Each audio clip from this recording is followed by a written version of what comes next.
Good morning, everyone. Requesting all to rise for Maharashtra Geet.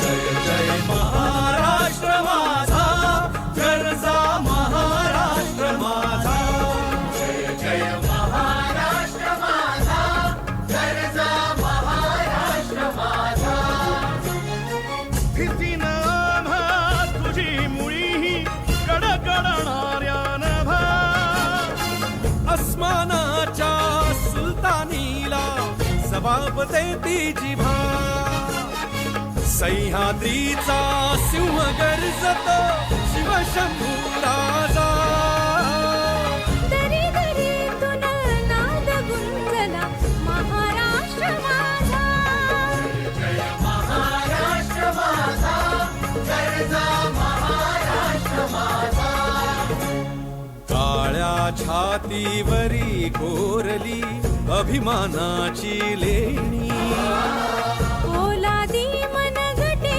खेळती खेळ जीव घेणी दारिद्र्याच्या उन्हात शिजला निढळाच्या घामाने भिजला देश गौरवासाठी झिजला दिल्लीचेही दस्तराखी तो महाराष्ट्र माझा जय जय महाराष्ट्र माझा गरजा महाराष्ट्र माझा जय जय महाराष्ट्र माझा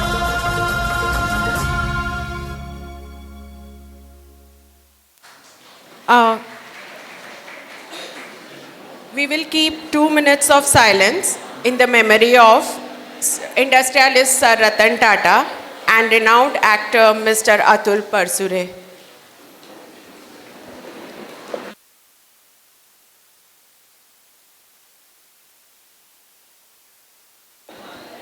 Requesting all to please keep silence.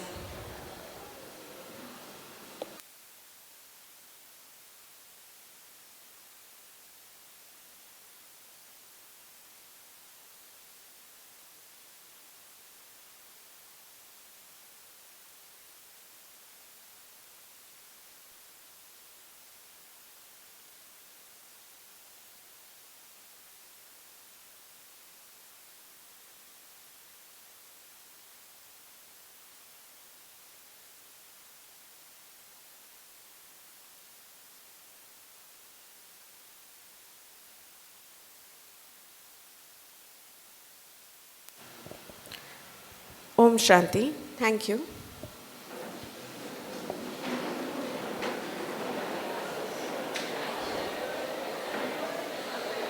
On behalf of PTVA's Mulund College of Commerce, Department of Library, I welcome you all on the Vachan Prerna Din.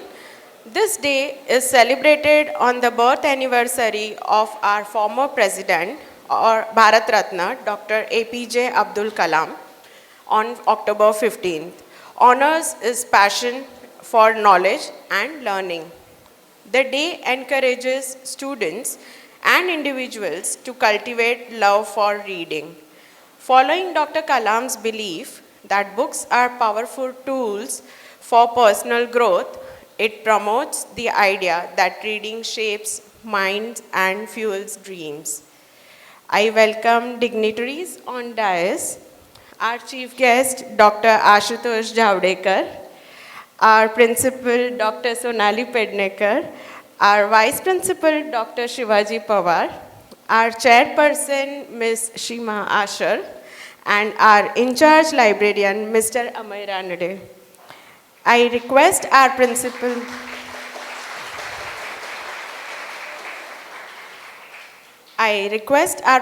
ma'am to address the gathering.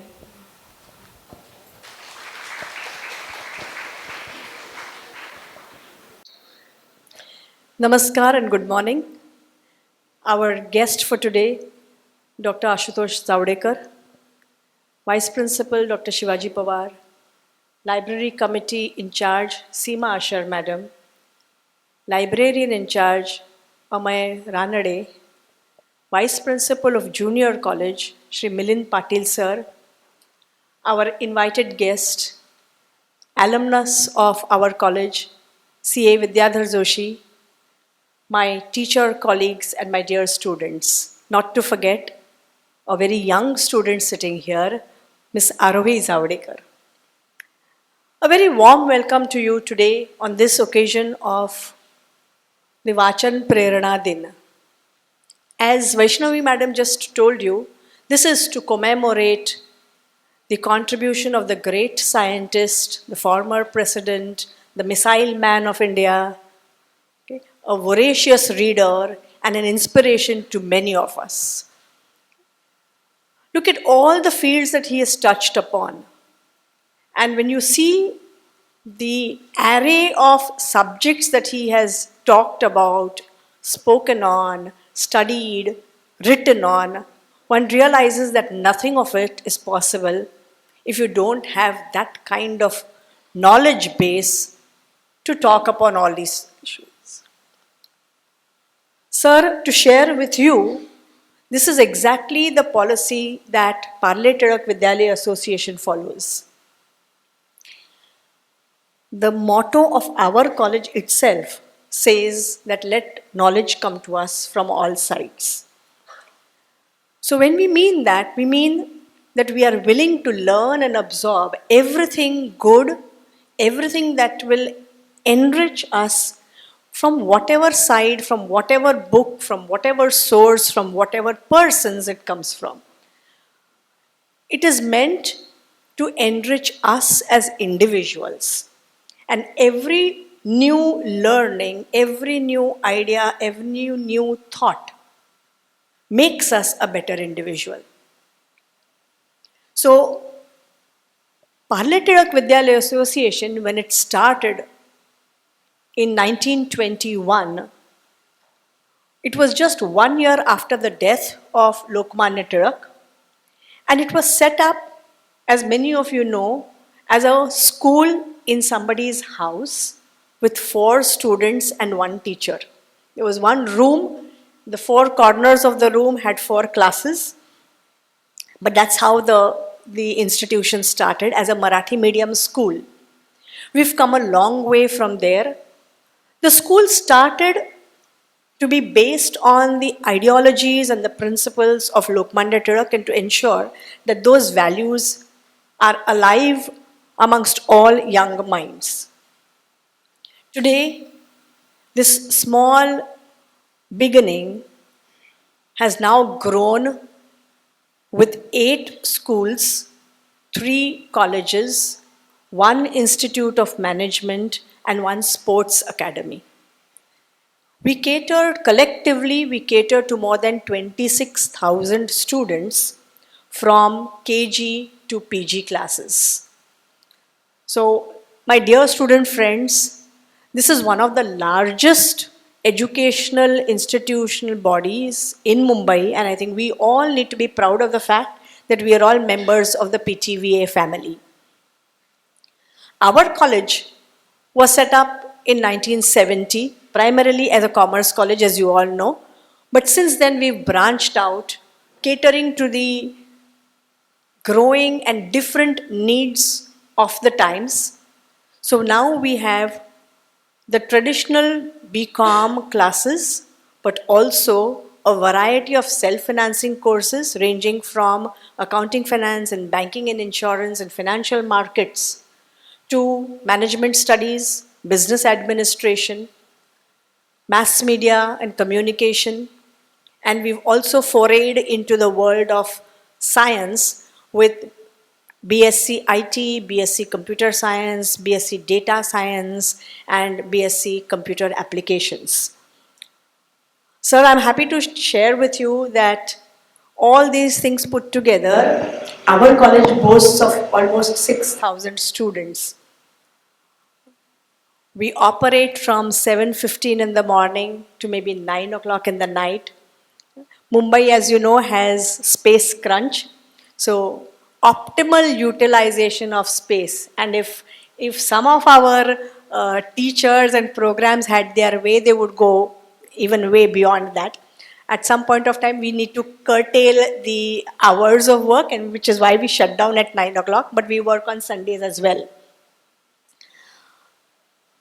Now, 2 years ago, we started with the National Education Policy. I think that's something that you are very, very familiar and very close with. So the National Education Policy, when it was announced, was meant to introduce holistic education to all students across all streams and faculties. To give everybody the opportunity to do what they want to learn core or majors, and as well as to touch upon or to learn subjects that are not directly related to their majors. Hello.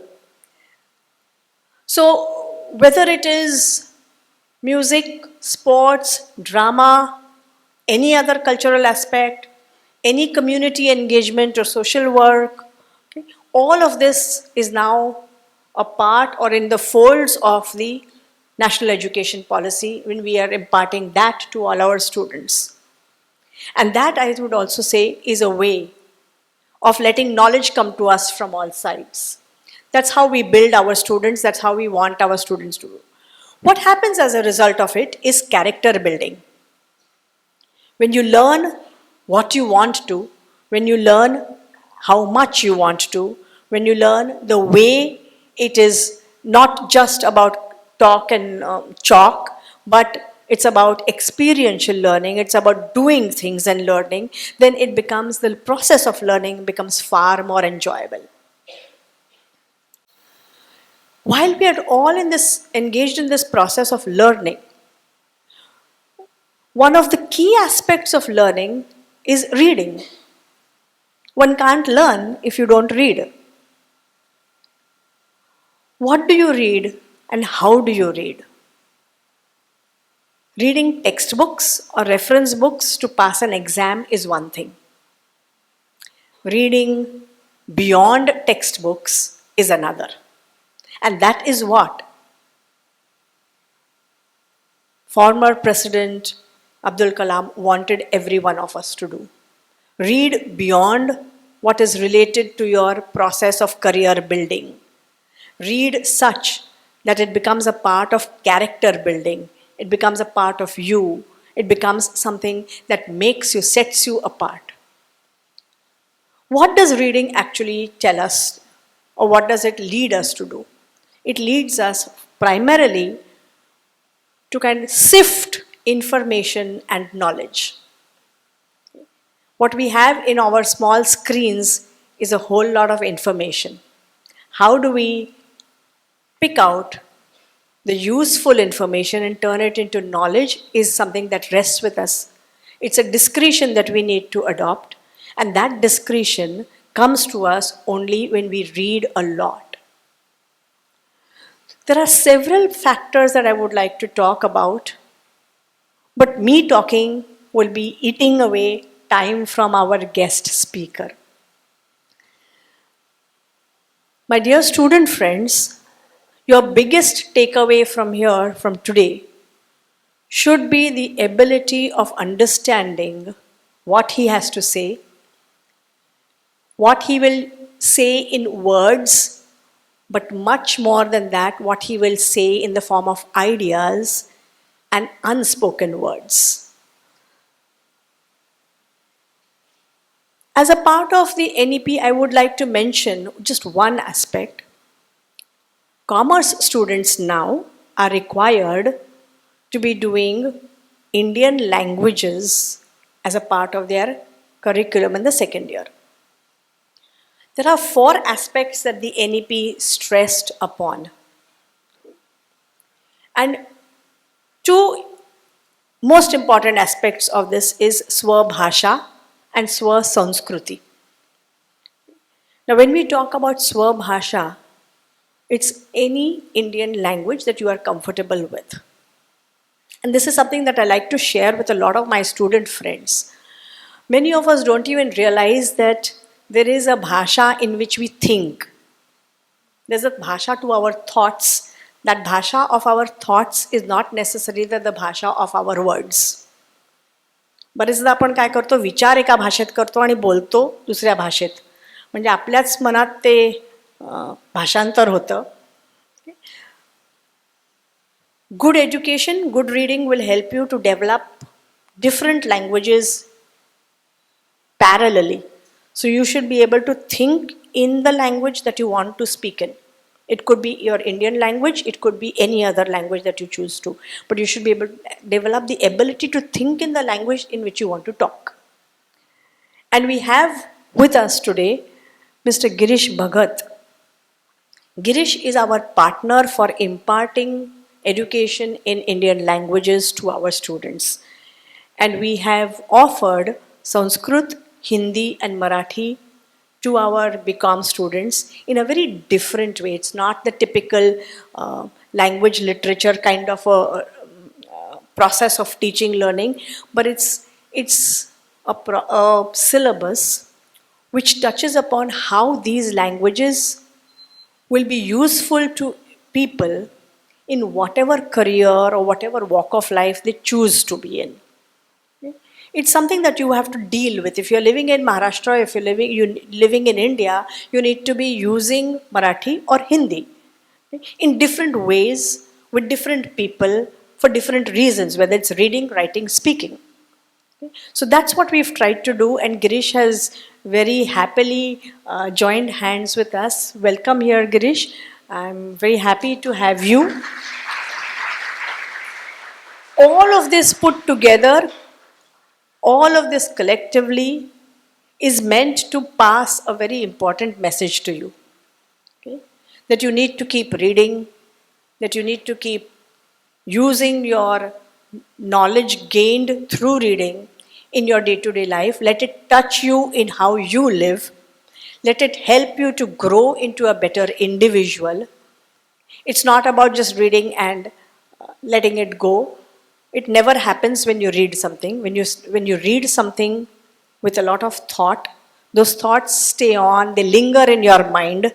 And when they start lingering in your mind, when you start thinking about them, then they start shaping your thought process directly or indirectly, consciously or unconsciously. And when it starts shaping your thought process, when you start thinking on certain lines, then you evolve as a human being. So I hope all of you go out of this auditorium today as better thought processors, better persons than the persons who came into this auditorium. My best wishes for this program. Thank you.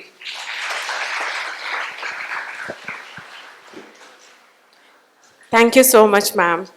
Indeed, there is a language of thought. I request Miss Seema Asher, ma'am, to introduce our chief guest.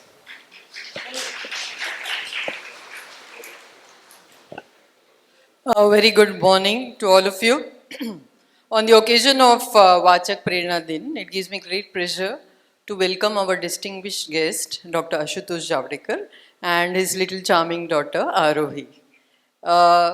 When I was just surfing about Sir, I understood that he is a man of many talents.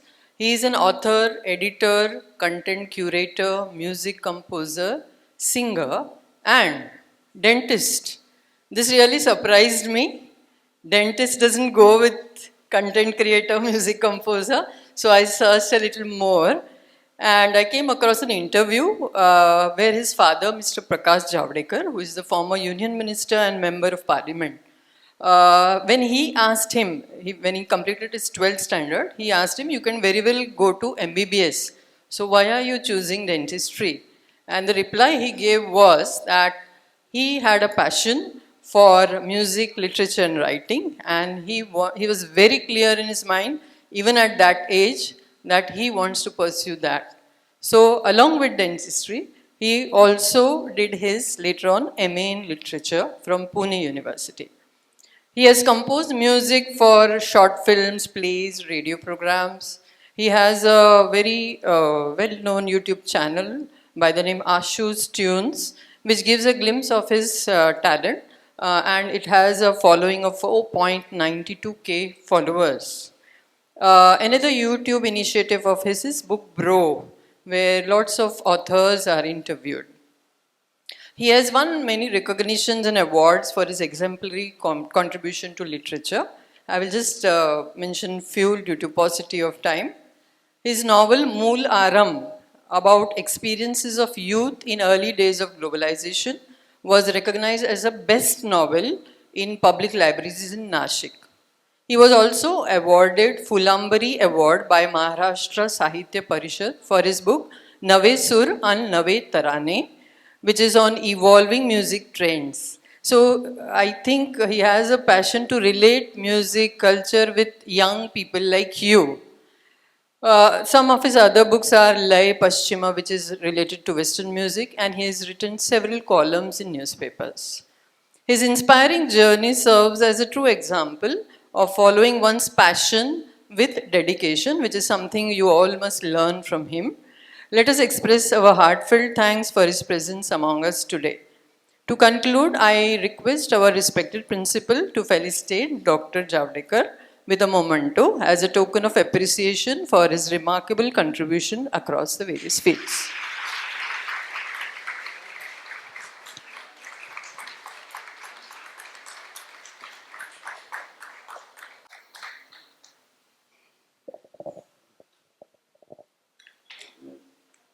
Thank you, Seema ma'am. As our principal ma'am said, as NEP initiative, MCC offers multiple languages in collaboration with Bhasha Lab. I invite Ms. Khushi Bano Idrisi, a student of SY BAF, to present details of Hindi blog written by her.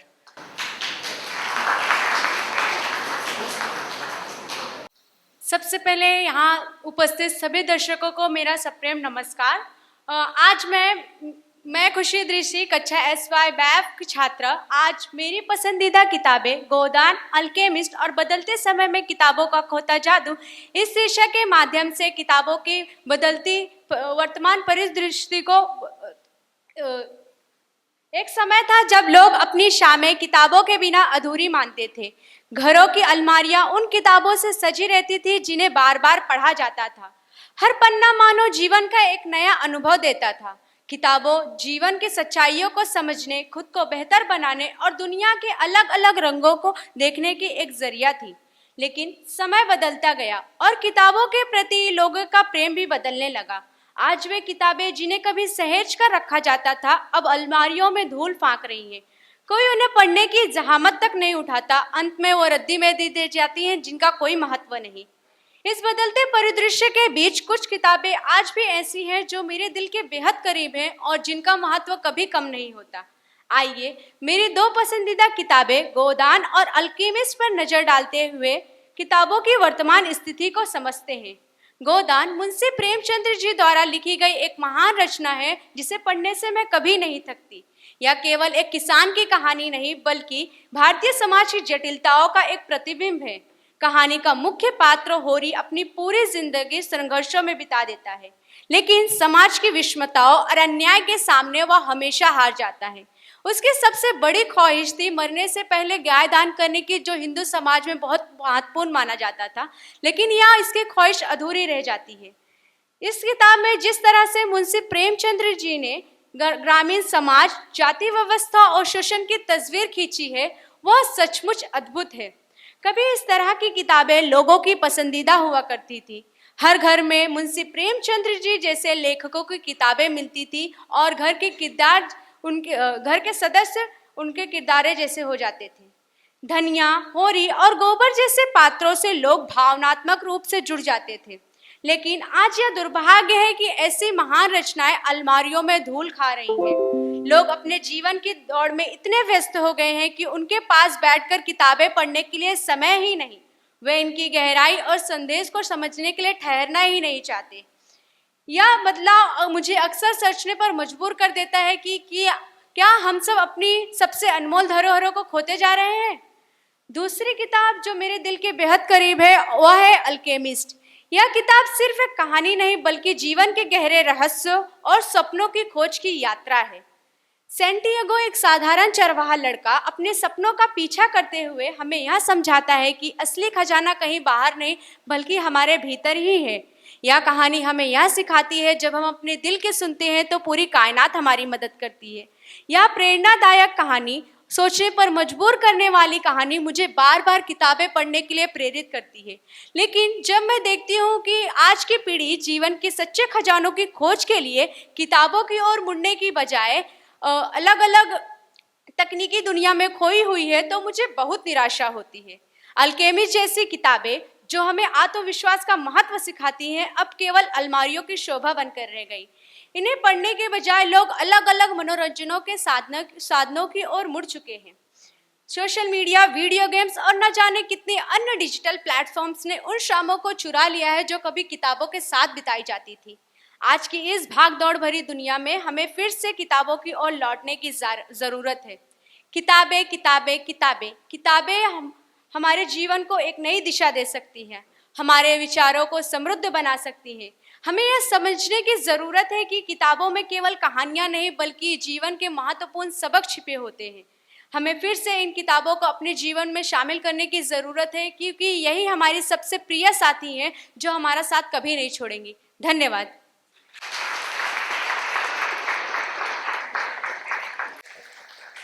Thank you so much, Khushi. Now I request our chief guest, Amay sir and Shairi ma'am to begin with the conversation. मंडळी नमस्कार. नमस्कार.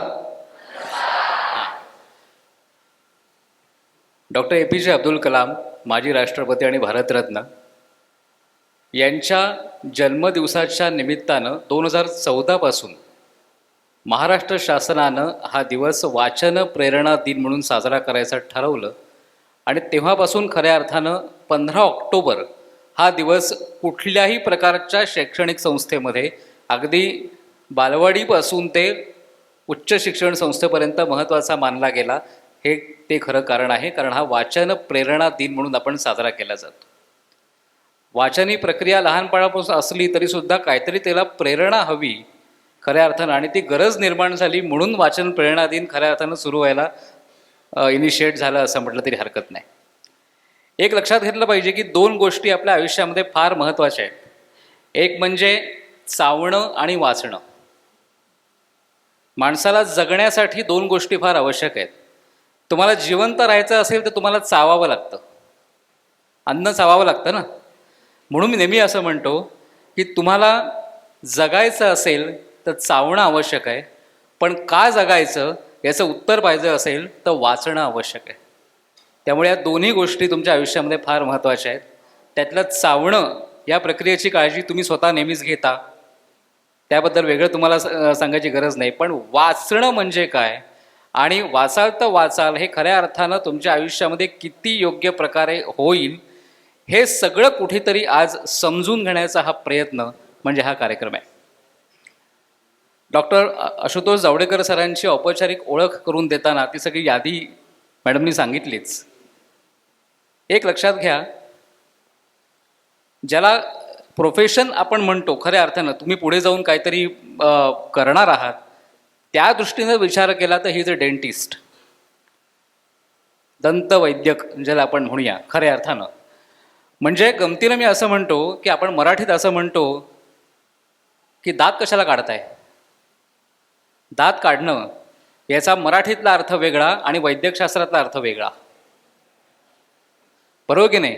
दात काढू नका अजिबात असं आपण म्हणतो. केव्हा उगाचच कोणीतरी हसत असेल आपल्यासमोर तर आपण अजिबात दात काढायचे नाही सांगून ठेवतो असं म्हणतो. पण दात काढणं हे खऱ्या अर्थानं ज्यांच्या समोर बसल्यानंतर तुम्हाला हवं असं वाटतं अशा आशुतोष जावडेकर आहेत. ही गोष्ट फार महत्त्वाची आहे की यांना समोर येणारा पेशंट दात काढू नका अजिबात असं म्हणेल का कोणी? नाही. भाषेतला हा जो फरक आहे तो पहिल्या वाक्यापासून मला तुम्हाला समजावून द्यायचा आहे, तो अगदी लक्षात घ्या.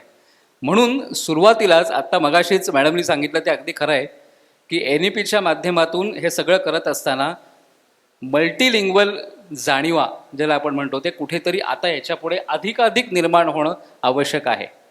त्यामुळे हा कार्यक्रमसुद्धा आपण मराठीत थोडीशी सुरुवात करतोय, नंतर थोडीशी इंग्रजी आपण त्याच्यामध्ये हे करू, हिंदीचा आस्वाद आपण आता घेतलाच. त्यामुळे या सगळ्याचा भाषा संयोग त्याच्यामध्ये व्हायला हवा. आंतरभारतीच्या स्थापनेच्या वेळेला जो उद्देश होता की भाषा भगिनी असा शब्द विनोबांनी वापरलेला आहे. 10 भाषा एकत्र आल्यानंतर त्यांच्यामध्ये लढाई होत नाही तर त्या भगिनी आहेत, बहिणींप्रमाणे त्या एका घरामध्ये नांदल्या पाहिजेत, ही भावना ती खऱ्या अर्थाने NEPतनं प्रकट होते. म्हणून या सगळ्या कार्यक्रमाचा घाट आहे, हे फक्त लक्षात घ्या. त्यामुळे हा संवाद आहे. मुलाखत हा शब्द फार जड आहे माझ्यासाठी, आणि तुम्ही समोर असाल तर तो संवाद होईल हे तर नक्की आहे. त्याच्यामध्ये हे सगळं आपण करावं, कुठेतरी वाचनाच्या दृष्टिकोनातनं जावं. तर तुमच्याच पुस्तकाच्या शीर्षकाचा संदर्भ घेतो. हा मुळारंभ सगळा कुठून सुरू झाला? सगळ्यांना आधी पहिल्यांदा नमस्कार. And I like this gesture that you reciprocate, because the city from wherein I come in, Pune, you know that phrase ना, पुणेरी मेंटॅलिटी. तर तिथे आम्ही नमस्कार केले की लोक मोबाईलवर खाली बघतात. So this is a welcome change for someone like me. Luckily, I am a product of 3 cities, Pune, Mumbai and New Delhi. So being a trilingual shouldn't be that tough for me as well. सगळ्यात पहिल्यांदा मला आभार मानू देत या संस्थेचे. पार्ले टिळक संस्था हे फार मोठं नाव आहे, आणि मी पुण्यात लहानपणी शाळेत असताना मुंबईतल्या शाळा कुठल्या तर बालमोहन आणि पार्ले टिळक, म्हणजे आम्हाला असं माहिती होतं. आणि आमची गरवारे होती ही नदी पलीकडची. म्हणजे तुमचं कसं वेस्ट असतं ना, तसं आमचं पुण्यात नदी पलीकडे असतं. तर आमची नदी पलीकडची शाळा होती, prestigious. And we use to say the only school which might be at par with us is Parle Tilak. So त्या पार्ले टिळक संस्थेचं 1921 साली लोकमान्य टिळक आज इथे, इतकं छान वाटतंय मला की व्यासपीठावर कुठेतरी आहेत, आपल्यासोबत आहेत, आपल्याला आशीर्वाद देत आहेत. ते गेल्यानंतर त्यांच्या स्मरणानिमित्ताने सुरू झालेला हा प्रवास छोट्या खोलीतनं आता इतका मोठा आहे. सोनाली मॅडमनी फार चांगलं सांगितलं. अशा मोठ्या संस्थेत मला यायला आज मिळतं, इथे तुमच्याबरोबर संवाद साधायला मिळतो. याबद्दल आधी संस्थेचे सोनाली पेडणेकर मॅडम, अमेय रानडे सर, या सगळ्यांचे आभार. इथे आज खूप गेस्टही आलेत. विद्याधर जोशी सर आहेत, जे वझे कॉलेजचे व्हाईस प्रिन्सिपल होते. आमचा कवी मित्र आहे आदित्य दवणे, अजूनही आहेत लोक, मला सगळ्यांची पटकन मागे नावही दिसत नाहीत. And the most happening guests who are around here are you all fine people. That kind of young vibrant energy. कारण मला नेहमी असं वाटतं की माणूस तिशीनंतर ना आंधळा होतो, म्हणजे त्याचं कुतूहल संपतं, त्यामुळे तो आंधळा होतो अनेकदा. सो तुमच्या सगळ्यांचे आत्ता डोळे मी मगासपासून ते नीट ना स्क्रोल करतायत. सोनाली मॅडमने आज काय घातलंय इथपासून ते की माझा ब्लेझर बरा आहे का, मग सर्च करायचं काय आशुतोष जावडेकर सगळं. सो हे कुतूहल जोपर्यंत, मी नेहमी माझ्या 20-30-40 पुस्तकात म्हटलंय की तुमच्या डोळ्यात जोपर्यंत कुतूहल आहे जागं, तोवर तुम्ही तरुण आहात. सो आज अशा तरुण सगळ्या परिसरात यायलाही मला चांगलं वाटतंय. आता प्रश्नाकडे येतो. मुळारंभ वाचनाचा कुठून झाला असं विचारत असाल तर मी खूप सुदैवी होतो की मी पत्रकार नगरमध्ये वाढलो. म्हणजे त्याचं साधारण मुंबईतलं पॅरलल साहित्य सहवास आहे. म्हणजे BKCच्या जवळ तुम्हाला माहिती असेल तर, जिथे आता साहित्यिक कमी राहतात पण एकेकाळी सगळे साहित्यिक राहायचे. तसं पुण्यात आमचं पत्रकार नगर होतं, जिथे मी जन्मलो, वाढलो. पहिली वयाची 20-22 वर्ष तुमच्या इच्छा होईपर्यंत मी तिथे होतो. आणि तिथे खरंच खूप लेखक होते. अनिल अवचट होते, यदुनाथ थत्ते होते, सगळे editors, almost all editors of all Pune daily newspapers, where are kakas and aunties आणि कॉलमनिस्ट आणि असं सगळे. सो आम्ही कोणाच्याही घरी गेलो ना की एक घरं साधी होती, मध्यमवर्गीय होती, पण घरात एक पुस्तकांची भिंत असायची.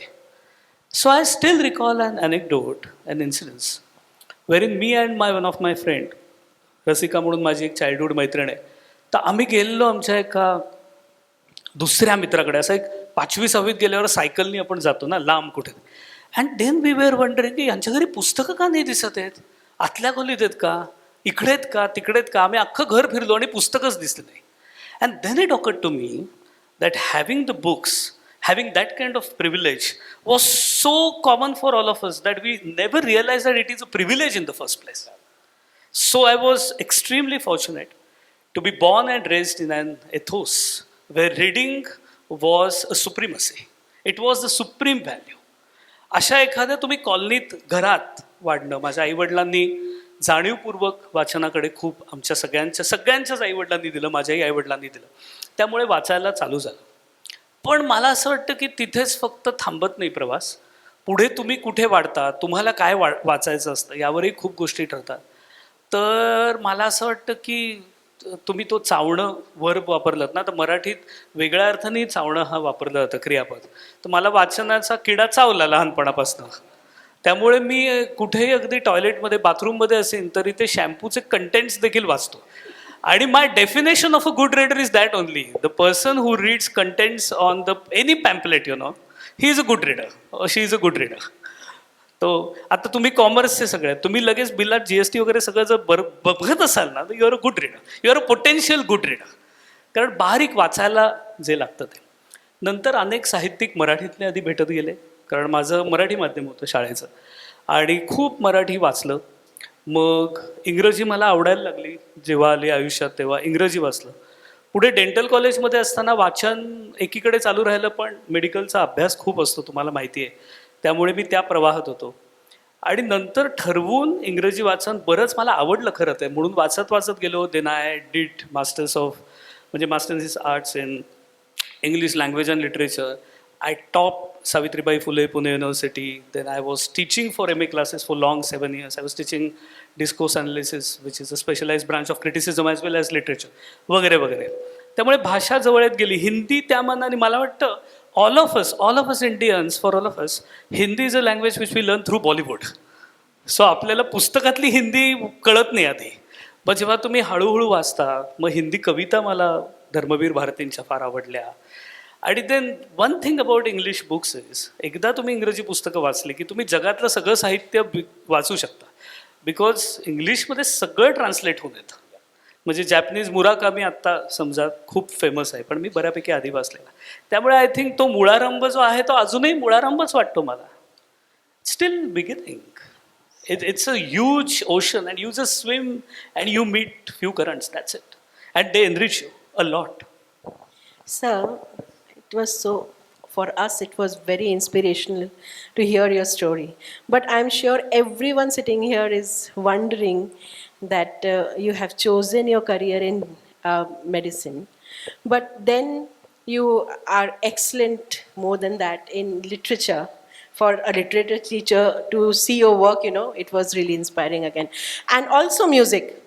So that is something we really need to know. What is the inspiration behind your multi-talent, sir? Atta Sonali ma'am just mentioned about NEP initiated basically by my father actually. So I think I must have been inspiration for him probably, because I was a living example of what NEP is in a way. Just kidding. I'm not going to steal anyone's credit. The thing is like, एक वाक्य मराठीत मुद्दाम बोलतो. माझी ओळख आत्ता मॅडमनी फार चांगली करून दिली.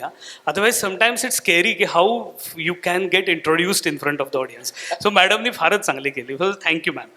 पण माझी ओळख एका ओळीत आहे की मी लिहितो, गातो आणि दात काढतो. As simple as that. आणि खरं तर इतकीच माणसाची ओळख असते. एका ओळी पलीकडे कोणी नसतं. आता सोनाली मॅडम प्रिन्सिपल आहेत, सांगितल्यावर सगळी मुलं सरळच येणार आहेत, नीटच उभे राहणार. नवा जो मुलगा येणार आहे 11वीला, त्याला एक वाक्य कळणार, या मॅडम प्रिन्सिपल आहेत, की बस ती ओळख is enough for this campus. So just like that मी लिहितो, गातो, दात काढतो, but the sequence is important. First and foremost I am an author. Then I am someone who thoroughly loves, appreciates and creates music. And then dentistry is not just my bread and butter. I like that. And that's why I'm doing it. If I wouldn't have been liking that, I wouldn't have done that. As easy as that. But that's my third liking. And my patients also know that. And still they prefer me over other dentists. So my third liking might be also proficient. Fun apart. The thing is, as you grow, you realize that these things are not different. जे differentiation मी का घेतलं dentistry, कारण माझ्या वेळी इतकं होतं ना की हुशार मुलं, मग ती बोर्डात येणार. 10वीत मला काहीतरी 91% होते, 12वीलाही असेच होते. फिजिक्समध्ये आता आमचे इथे उपेंद्र सर येतील, ते 99 होते मला आउट ऑफ 100 वगैरे. So it was a set thing. इधर यू विल बी इंजिनियर और डॉक्टर. मे बी त्यावेळी मास मीडिया वगैरे खूप असतं तर मी ते केलं असतं. But the thing is we have been we love that notion of categorizing into science, arts, commerce, this. तर त्याला त्या डिफरन्सिएशनवरनं तुम्हाला एक ऐकवतो. मी कुठेतरी गुगलवरच बघितलं होतं ते, की CA की तैयारी करते सारी खुशियाँ त्याग दी. आता तुम्हाला माहिती आहे काय CA किती अवघड असतं सगळं. CA की तयारी करते करते दिसतंय सारी ते, खुशी मुलांच्या चेहऱ्यावर दिसतंय ते दिसतंय सगळे. मुलांच्या. तर ते आता पुढचं आहे का पण CA की तयारी करते करते सारी खुशियां त्याग दी, जिसके लिए कॉमर्स लिया था वो साइंस वाले के साथ भाग गए.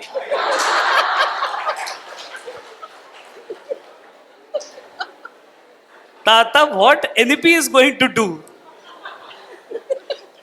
what NEP is going to do, it's going to allow commerce students to study IT as well as languages.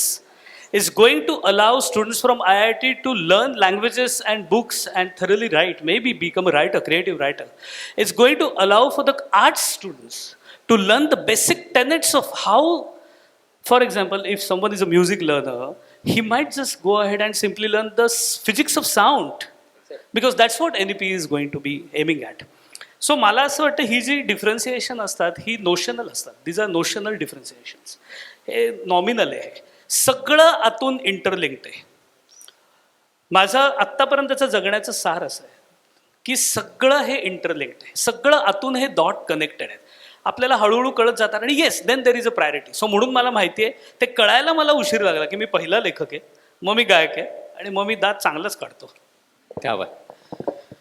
या सगळ्या गोष्टीमध्ये एक महत्त्वाची म्हणजे ज्या भाषेच्या माध्यमातून आपण संवाद साधतोय ती भाषा हा फार महत्त्वाचा घटक आहे. म्हणजे इतका महत्त्वाचा घटक की भाषा लॅब सारखी इन्स्टिट्यूशन आपण करू शकलो, इतका महत्त्वाचा घटक भाषा किंवा लँग्वेज आहे. आत्ताच्या या सगळ्या या पिढीच्या कॉन्टेक्स्टमध्ये म्हणजे तुम्ही म्हणालात तो अतिशय महत्त्वाचा तिथलं वाक्य टिपण्यासारखं होतं की मी मराठी मिडियममधनं आलो, मीही मराठी मिडियममधनं आलो. पण पुढे जात असताना वेगवेगळ्या भाषांची ओळख झाली, ती कमर्शियल दृष्टीनं असेल, शिक्षणाच्या दृष्टिकोनातनं असेल. एकूण भाषा या विषयाचं या सगळ्यांच्या आयुष्यामध्ये किती महत्त्व आहे. आता कॉमर्सच्या मुलांना तर विशेषतः ज्यांचं मार्केटिंग आहे ना, ते अकाउंट्सवाले जाऊ देत, त्यांना फिगर्स फक्त चांगल्या माहिती असतात. म्हणजे त्याही मुलींच्या नाही, पुस्तकातल्या. असा आमचा मित्र एक चेष्टेने म्हणायचा, नाही तर इथे चीफ गेस्ट काय बोलतायत म्हणा. पण जे मार्केटिंग ज्यांनी घेतलंय त्यांनी मला एक वस्तू without the skill of language विकून दाखवा. Even in an era of a digital marketing you need to content, you need to curate a content which is likeable, which is sellable, and that is what whole premises of marketing is all around. तुम्ही तुमचा आत्ता आम्ही बोलत होतो की माझी आई पूर्वी commerce कॉलेजात शिकवायची, SP विषय शिकवायची. तर आता ते मला मॅडमनी सांगितलं SP आणि मॅथ्स असतं.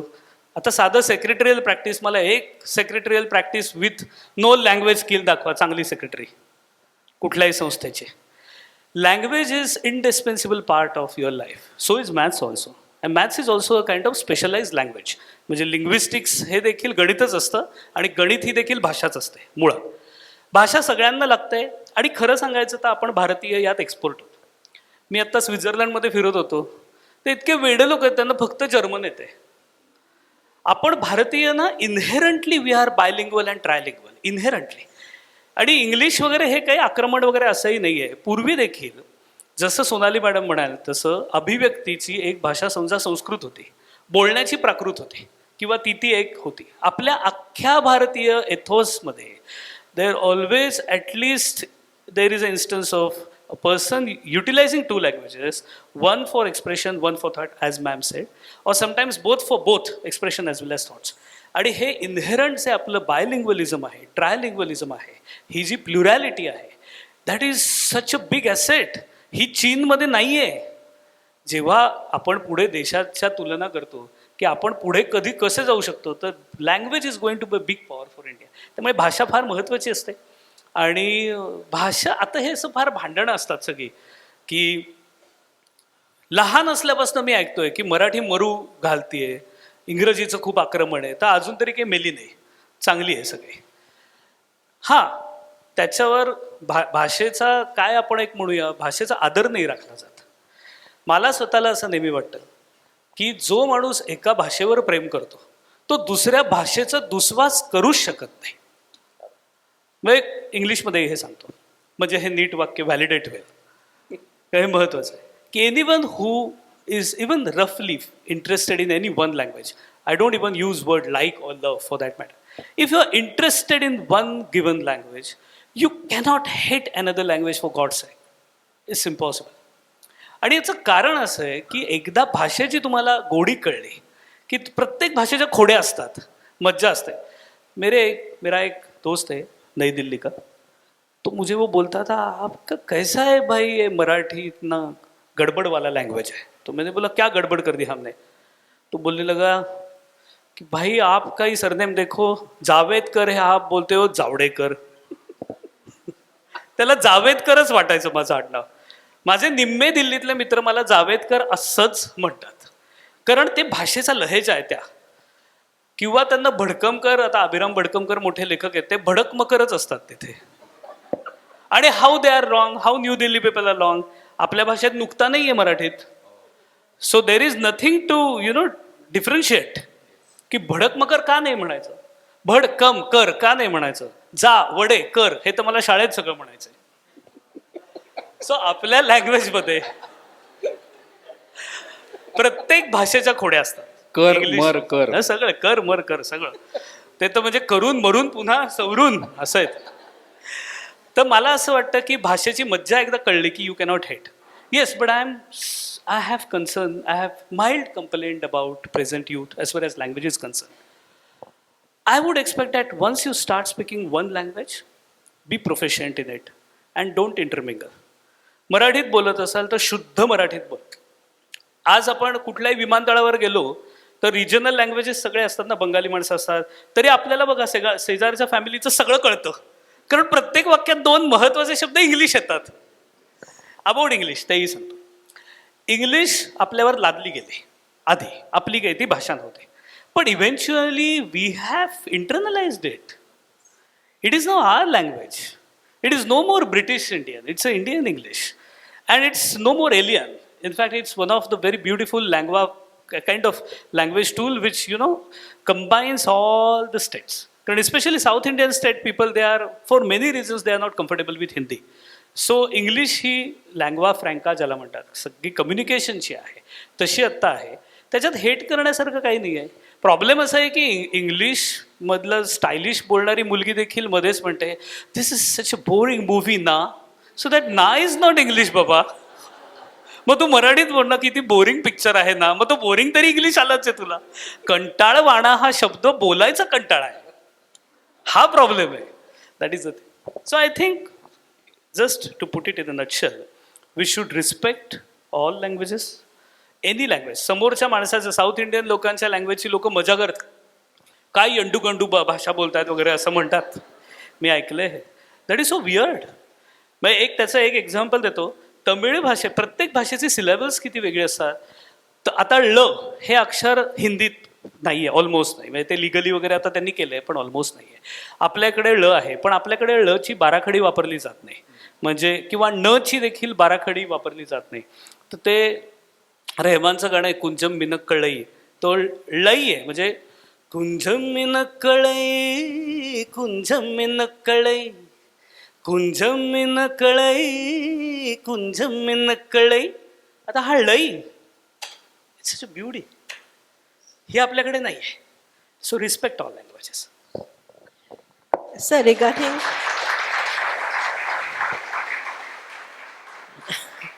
yes, absolutely make you wonder what you are saying, sir. But that reminds me of your column and also of your YouTube channel on English literature, since I am an English literature student. So can you enlighten us about that? Because since you said all bhasha should be together, but you're pinpointing English literature there. So what is your experience regarding that? याला एक जोडून प्रश्न असा आहे की विलायती वाचताना नावाचा एक तुमचा कॉलम खूप प्रसिद्ध होता. विलायती वाचताना म्हणजे इंग्लिश लिटरेचरच्या संदर्भामध्ये जे काही वाचण्यासारखं आहे त्याच्याबद्दल त्यांचा जो कॉलम फार प्रसिद्ध झाला त्याविषयी.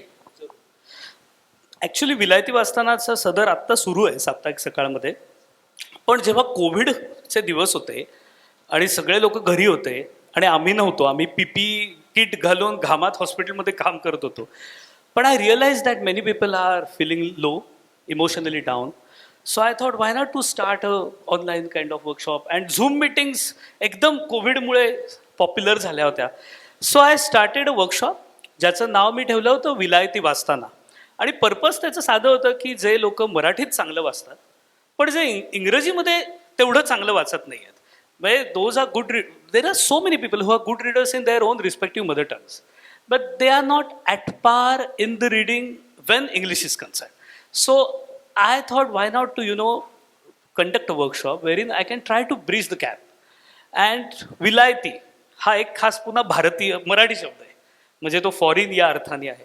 आणि विलायती वाचताना आणि त्यात वीचं एक रायमिंग ॲलिट्रेशन आहे, मजा येते. तर ती सो आय थॉट की आपण एक इनिशिएट करू शकतो ज्याने इंग्रजी साहित्याची मुलांना आवड लागेल. कारण अनेकदा भीती असते आणि I am going to answer this question intentionally in Marathi because the whole purpose of the column is for this. अनेकदा तुम्हालाही कदाचित ना इंग्लिश आपण कधी वाचतो, आपण सेल्फ हेल्प बुक्स वाचतो किंवा आता तुम्ही ChatGPT वाचता किंवा तुम्ही पुस्तकं मुळात कमी वाचता आणि तुम्ही नेटवर जाता आणि वेबसाईट्स वाचता आणि त्या इंग्लिश असतात. सो युटिलिटेरियन रायटिंग ज्याला म्हणतं ते आपण इंग्लिशमध्ये साधारणतः वाचतो. पण तुम्हाला जर छान इंटरव्ह्यू उद्या IIMचा द्यायचा असेल MBAला तर utilitarian English is of no use to you. You have to go and read the books where the true language resides. हा त्यातला भाग आहे. त्यामुळे ती जी भाषा असते ना ती ज्या जिवंत पुस्तकांमध्ये असते. मग तो शेक्सपियरपासून अगदी आत्ताच्या कवी आणि लेखकांपर्यंत इतकी मोठी इंग्रजी साहित्याला परंपरा आहे. तर मी म्हटलं की लेट्स आपण हे करू आणि फार मजा आली. किती सुंदर सुंदर शेक्सपियरचं वरनं आठवलं. माझे 2 गुरु आहेत मुळात, शेक्सपियर आणि ज्ञानेश्वर. आयुष्यातले हेच आहेत 2, बाकी कोणी मला गुरु बाबा काही नाहीत माझे. सो शेक्सपियर काय करतो, तुम्हाला काय करतो, त्याची एवढी नाटकं आहेत, इतकी कॅरेक्टर्स आहेत, इतकी पात्र आहेत, तर तो तुम्हाला दाखवतो की जगणं काय आहे, जगण्याचा पट काय आहे सगळा. आणि ज्ञानेश्वर माऊली दाखवतात ते जगण्याच्या पलीकडे काय. पण ते पलीकडचं शिकण्याआधी अलीकडचं आपल्याला शिकायला लागतं. त्याच्यामुळे शेक्सपियर, मी स्ट्रॅटफर्ड अपॉन इव्हनला, माझी आज मुलगी येते आरोही, आम्ही फिरत होतो लंडनमध्ये आणि आम्ही गेलो तिथे. लंडनच्या जवळ Stratford upon Avon is the birth place of Shakespeare. So those people have great habit of maintaining everything which they have from the past. So it's a very well done and not too touristy kind of Shakespeare's house. When I entered inside, I literally had tears in my eyes. कारण ती इतकी मोठी प्रतिभा असते. शेक्सपियरचं एखाद्या as you like it सारखं तुम्ही नाटक कॉमेडीसारखं जरा वाचलं तरी कळू शकतं की his comedies are intermingling with the serious tones, his serious dramas are intermingling with the touches of comedy. He can have all the touches. तर हे शेक्सपियरपासनं पुढे आत्ता T.S. इलियटच्या कवितेपर्यंत असेल, कितीतरी छान छान आहे. आणि Indian English writers, so many Indian English writers. So the last column which I wrote was on the humorous writing in Indian English. तर आपल्याकडे अक्षय कुमारची जी बायको आहे Twinkle Khanna, I can suggest you should read her book Mrs Funny Bones. It's a very nice read, very intelligent wit, असं छान चटपटीत विनोद आहे तिचा आणि तो अस्सल भारतीय आहे, तो त्याच्यात आहे. आपल्या ॲक्च्युली शकुंतलाबाई परांजपे ज्या होत्या मराठीतल्या जुन्या, तुम्ही सर्च करा, ChatGPTला विचारा शकुंतला परांजपे, सो तुम्हाला कळेल. तर त्या ज्या होत्या त्यांनी त्या काळात sense and nonsense, 3 years in Australia, she had written all these books in English. म्हणजे मराठीत तर त्यांचं माझी प्रेतयात्रासारखे लेख आहेच आहेत गाजलेले आणि त्याच्यात खूप सॅर्कॅस्टिक आणि अतिशय वेगळं असं विनोदी लेख आहेत. So that's it. I think it's all about sharing and caring. I love that and I wanted to others enjoy that, have the flavor of it. That's it. क्या बात. आत्ता मगाशी एक छानसे सूर तुमच्या गळ्यातनं ऐकायला मिळाले. संगीताचं पॅशन म्हणजे वेडच म्हणूया आपण त्याला. वेड हा शब्द अधिक योग्य आहे पॅशनपेक्षा. ते एकदा लागलं की ते सुटत नाही, हे अगदी खरं आहे. पाडगावकरांची एक कविता मला आठवते. पाडगावकर नेहमी म्हणतात की कोऱ्या कोऱ्या कागदावर किती लिहिलेलं असलं, कोऱ्या कोऱ्या कागदावर किती लिहिलेलं असलं तरी ओठांवर आल्याखेरीज गाणं नसतं आपलं. त्यामुळे कागदावर किती आपण कविता वाचल्या काही केलं तरी ज्या वेळेला त्या गाणं म्हणून सॉन्ग सुरांच्या रूपामध्ये आपल्या समोर येतात, आपण ऐकतो, तेव्हा कुठेतरी ते इथे पोचतं. म्हणजे भटांच्या तर अनेक अशा कविता आहेत. कळेन मी पाहते कुणाला, कळेन हा चेहरा कुणाचा, पुन्हा पुन्हा भास होत आहे तुझे हसू आरशात. 4 ओळी आहेत त्याचं जेव्हा गाणं झालं पिक्चरमध्ये, आपण जेव्हा गाणं पाहिलं तेव्हाही भटांची कविता किती प्रभावी आहे. या 4 ओळींमध्ये अख्खा पिक्चर आहे खरं म्हणजे, संपूर्ण पटकथा. हे कसं आलं संगीत आणि एकूण सगळं? एक आधी यांना आपण पडद्यावर झलक दाखवूया का? म्हणजे माझं काय एक हिम्मत रख आपल्याला लावता येईल गाणं.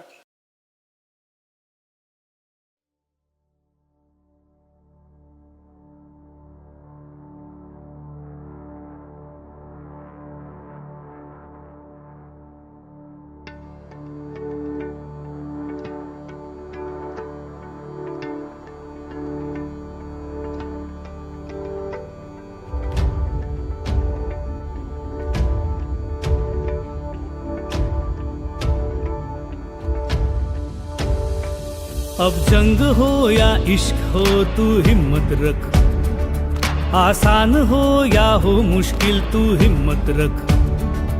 अब जंग हो या इश्क हो तू हिम्मत रख, आसान हो या हो मुश्किल तू हिम्मत रख. हो बादल से तू जरा गरजाना सीख ले, साहिल से तू जरा टकराना सीख ले. खुद को ही देख फिर से तू यारा हो, सीपी के अंदर जो है मोती तू है वो यारा. अब जंग हो या इश्क हो तू हिम्मत रख, आसान हो या हो मुश्किल तू हिम्मत रख.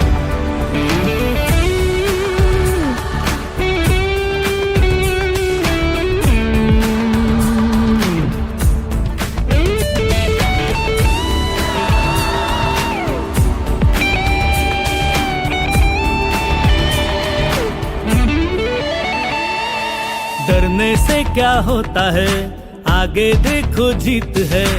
अंधेरे में ढूंढना तारों से सीख ले, रोने से कुछ ना टले, छुप के रह के क्या मिले. गिर जाना मिट्टी पे यूं बारिश से सीख ले.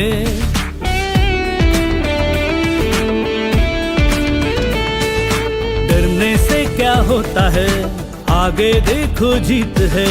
अंधेरे में ढूंढना तारों से सीख ले, रोने से कुछ ना टले, छुप के रह के क्या मिले.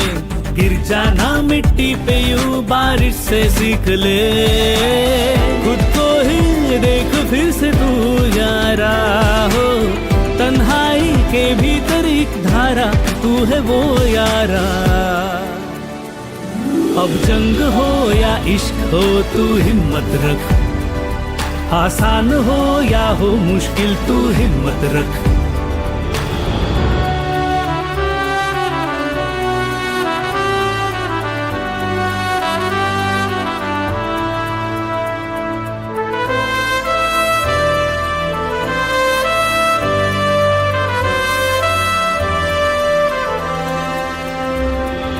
रूखी सूखी धरती के भीतर जैसे बहता जल, वैसे यारो बहने दो.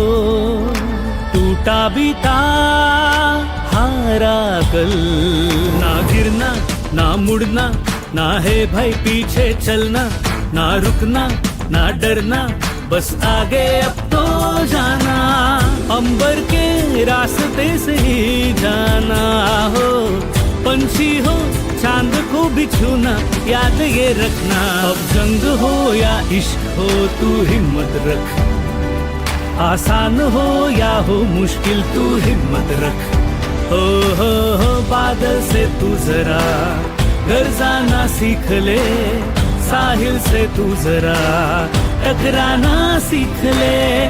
खुद को ही देख फिर से तू यारा हो, सीपी के अंदर जो है मोती तू है वो यारा.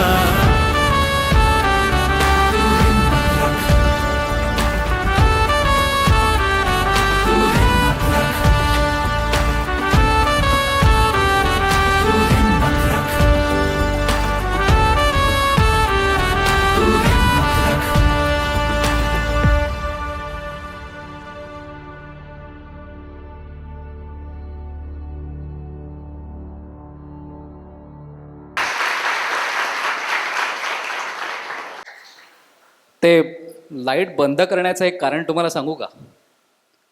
मस्तपैकी बर्फामध्ये आत्ता पण होतो आणि मुंबईकरांना परत जमिनीवर आणायचं असेल तर हे लाईट आवश्यक आहेत.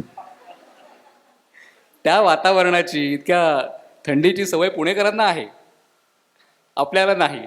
त्यामुळे एकदा म्हणजे वार्म विशेष आपण का म्हणतो, खऱ्या अर्थाने ते वार्म विशेष हा शब्द मुंबईमध्ये आल्यावर साध्य होतो असं म्हटलं तरी हरकत नाही. या सगळ्याचा अनुभव. हिम्मतरथचं आधी आत्ता बघितलंय म्हणून त्याचे शूटिंग एक्सपिरियन्सेस सांगतो. मुळात एक हे इंटरेस्टिंग तुम्हाला ऐकायला आवडेल की एखादा गाण्याचा प्रवास कसा असतो. कारण यू माइट बी क्युरियस की how the song is made, what are the stages, what exactly happens, who sponsors, everything. So I can tell you की एक तर गाणं आधी सगळ्यात पहिल्यांदा हे मला, आता मी माझ्या केसमध्ये मी लिहितोय, गातो, कंपोज करतो, हे तिन्ही माझंच आहे कंपोजिशन. पण त्यांनी फक्त तुम्ही फार तर फार इन्स्टावर रील टाकू शकाल. तुम्हाला प्रोफेशनल गाणं करायचं असेल तर एक मोठं टीमवर्क लागतं. सो हे गाणं आधी माझं कन्सिव्ह झाल्यानंतरही खूप आधी एफर्ट्स घ्यायला लागतात, त्याला खूप रिव्हिजन्स करायला लागतात. कारण प्रत्येक शब्द, प्रत्येक याच्यात पुढे शूटिंग होणार असतं हे आपल्याला माहीत असतं.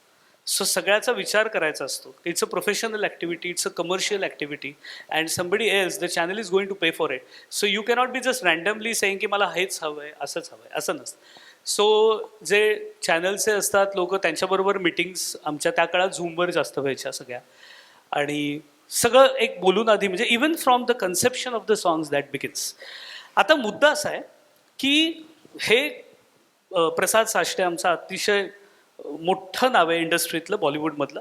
त्याला ऑलरेडी फिल्मफेअर सगळं म्युझिक अरेंजिंग वगैरेसाठी मिळालं आहे. आणि Prasad, I was extremely fortunate to have someone of his calibre to arrange my song. माझी दोन्ही गाणी हिंदीतली त्यांनी अरेंज केलेत, तर अजून माझी 2 येत आहेत, तीही तोच करतोय. सो प्रसादनी हे एकदा घेतल्यानंतर सगळं जे मागे अख्खा व्हॉल्यूम, त्याचं जे त्यांनी सुंदर ट्रम्पेट वापरलंय, वॉरचा एक फील आहे, पॅट्रियाटिक फील आहे, तो सगळा त्या वाद्यातनं होतो. So arranging is very important and vital thing. मग त्याच्यानंतर ॲक्च्युअल रेकॉर्डिंग लोकांना जितकं रोमॅन्टिक वाटतं तितकं काहीही नसतं. रेकॉर्डिंग स्टुडिओत AC बंद असतो, रेकॉर्डिंग स्टुडिओत अंधेरी बेस्टला असतात, तिथे AC बंद झाल्यावर खूप उकडतं आणि पुणेकरांना विशेषच उकडतं आणि त्यात तुम्ही गात असता. But the beauty of the music is like once you are in to that zone of music, either as a listener or as a singer, you forget what the climate is about you, who is sitting around you, what is happening in the life, what is happening on the earth, when are the elections, everything. हे सगळं तुमच्या नेणीवेत नाही जात. You are in to that flow and you sing. So मला स्वतःला recording स्टुडिओत गाणं हे खूप छान मेडिटेटिव्ह एक्सपिरियन्स वाटतो, ऑलवेज, कधीही. सो आम्ही रेकॉर्ड वगैरे केलं. आता खरी परीक्षा असते ती शूटिंगमध्ये असते, जसं इथे असतं. एकतर मुद्दा असा आहे की याच्या आधी माझी मराठी गाणी रिलीज झाली होती, त्यामुळे कॅमेरा मला नवीन नव्हता. सुदैवाने माझं 9Xनी आस नावाचं गाणं रिलीज केलं आहे. एक टिळक आगरकरांच्या मैत्रीवरचं सकाळ पेपरनी दोघे रिलीज केलं आहे. नंतर वीण माझं आहे, ते तर खूप फेमस आहे, ते माझंच मी केलेलं, ते सिंगापूरला शूट झालेलं, ॲक्सिडेंटली झालेलं ॲक्च्युली, पण झालेलं. So I was at least in every song I was learning the nooks and काय म्हणजे details of how to face the camera. It's not easy to face the camera, specially for my generation. तुमची generation ना camera बॉर्नच आहे. म्हणजे तुम्ही असा घेतला आणि सेल्फी घेतला की तुम्ही छानच दिसता राव. आम्हाला खूप एफर्ट्स करायला लागतात. आम्हाला असा का असा का असा काहीच कळत नाही. पण eventually you I am a good learner. Selfie काढण्याचे जे मुद्रा असतात ना, त्या वेगवेगळ्या असतात बरं का. वेगवेगळ्या. ते पाऊट वगैरे आता बरंच मी काही काय प्रकार पुढे आहेत. 20-30-40 पुस्तक लिहिल्यामुळे खूप माझे यंगस्टर्स माझ्या कनेक्टमध्ये आले, दे टॉट मी. पण facing the camera, when you are at the altitude of 10,000 feet, when the drone camera is capturing you from all angles and 7 other cameras are capturing you from all other possible angles, it's not easy. आणि माझी अशी अडचण झाली या गाण्यात, माझ्याबरोबरची ही जी सगळी team आहे, हे सगळे तिथे गेटी थिएटर म्हणून सिमल्यातलं खूप मोठं थिएटर आहे आणि NSD जे आहे famous National School of Drama दिल्लीचं, त्यातले बरेच लोक गेटी थिएटरशी कनेक्टेड आहेत. So these are very talented actors. त्यातली श्रुती रोहता जी एक हिरोईन आहे या गाण्यातली, ती आता रवीना टंडन बरोबर आरण्यक सिरीजमध्ये होती. So these are very good actors आणि I was lucky to have them. So आमचे राजीव ठाकूर जी डिरेक्टर आहेत तिकडचे, त्यांनी ती सगळी कास्ट एन्सेम्बल केलेली आणि आम्ही ॲक्च्युअलच 2 दिवस हे केलं. तर पहिल्या दिवशी खाली बेसला होतो, जे सिमला आहे around 7,500 feet, and we drop down to the height of 3,000 feet. Actually खूप खाली गेलो. तिथे तो टेंटचा वगैरे सीन आहे आणि the next day we were at 11,000 feet, की जिथे आम्ही ॲक्च्युअल हाईक करत तो शेवटचा सगळा सीन केला आहे तो. So this was physically challenging shoot. Temperature was around 0 to 1 degree, which is also not very comfortable for even Pune people like me.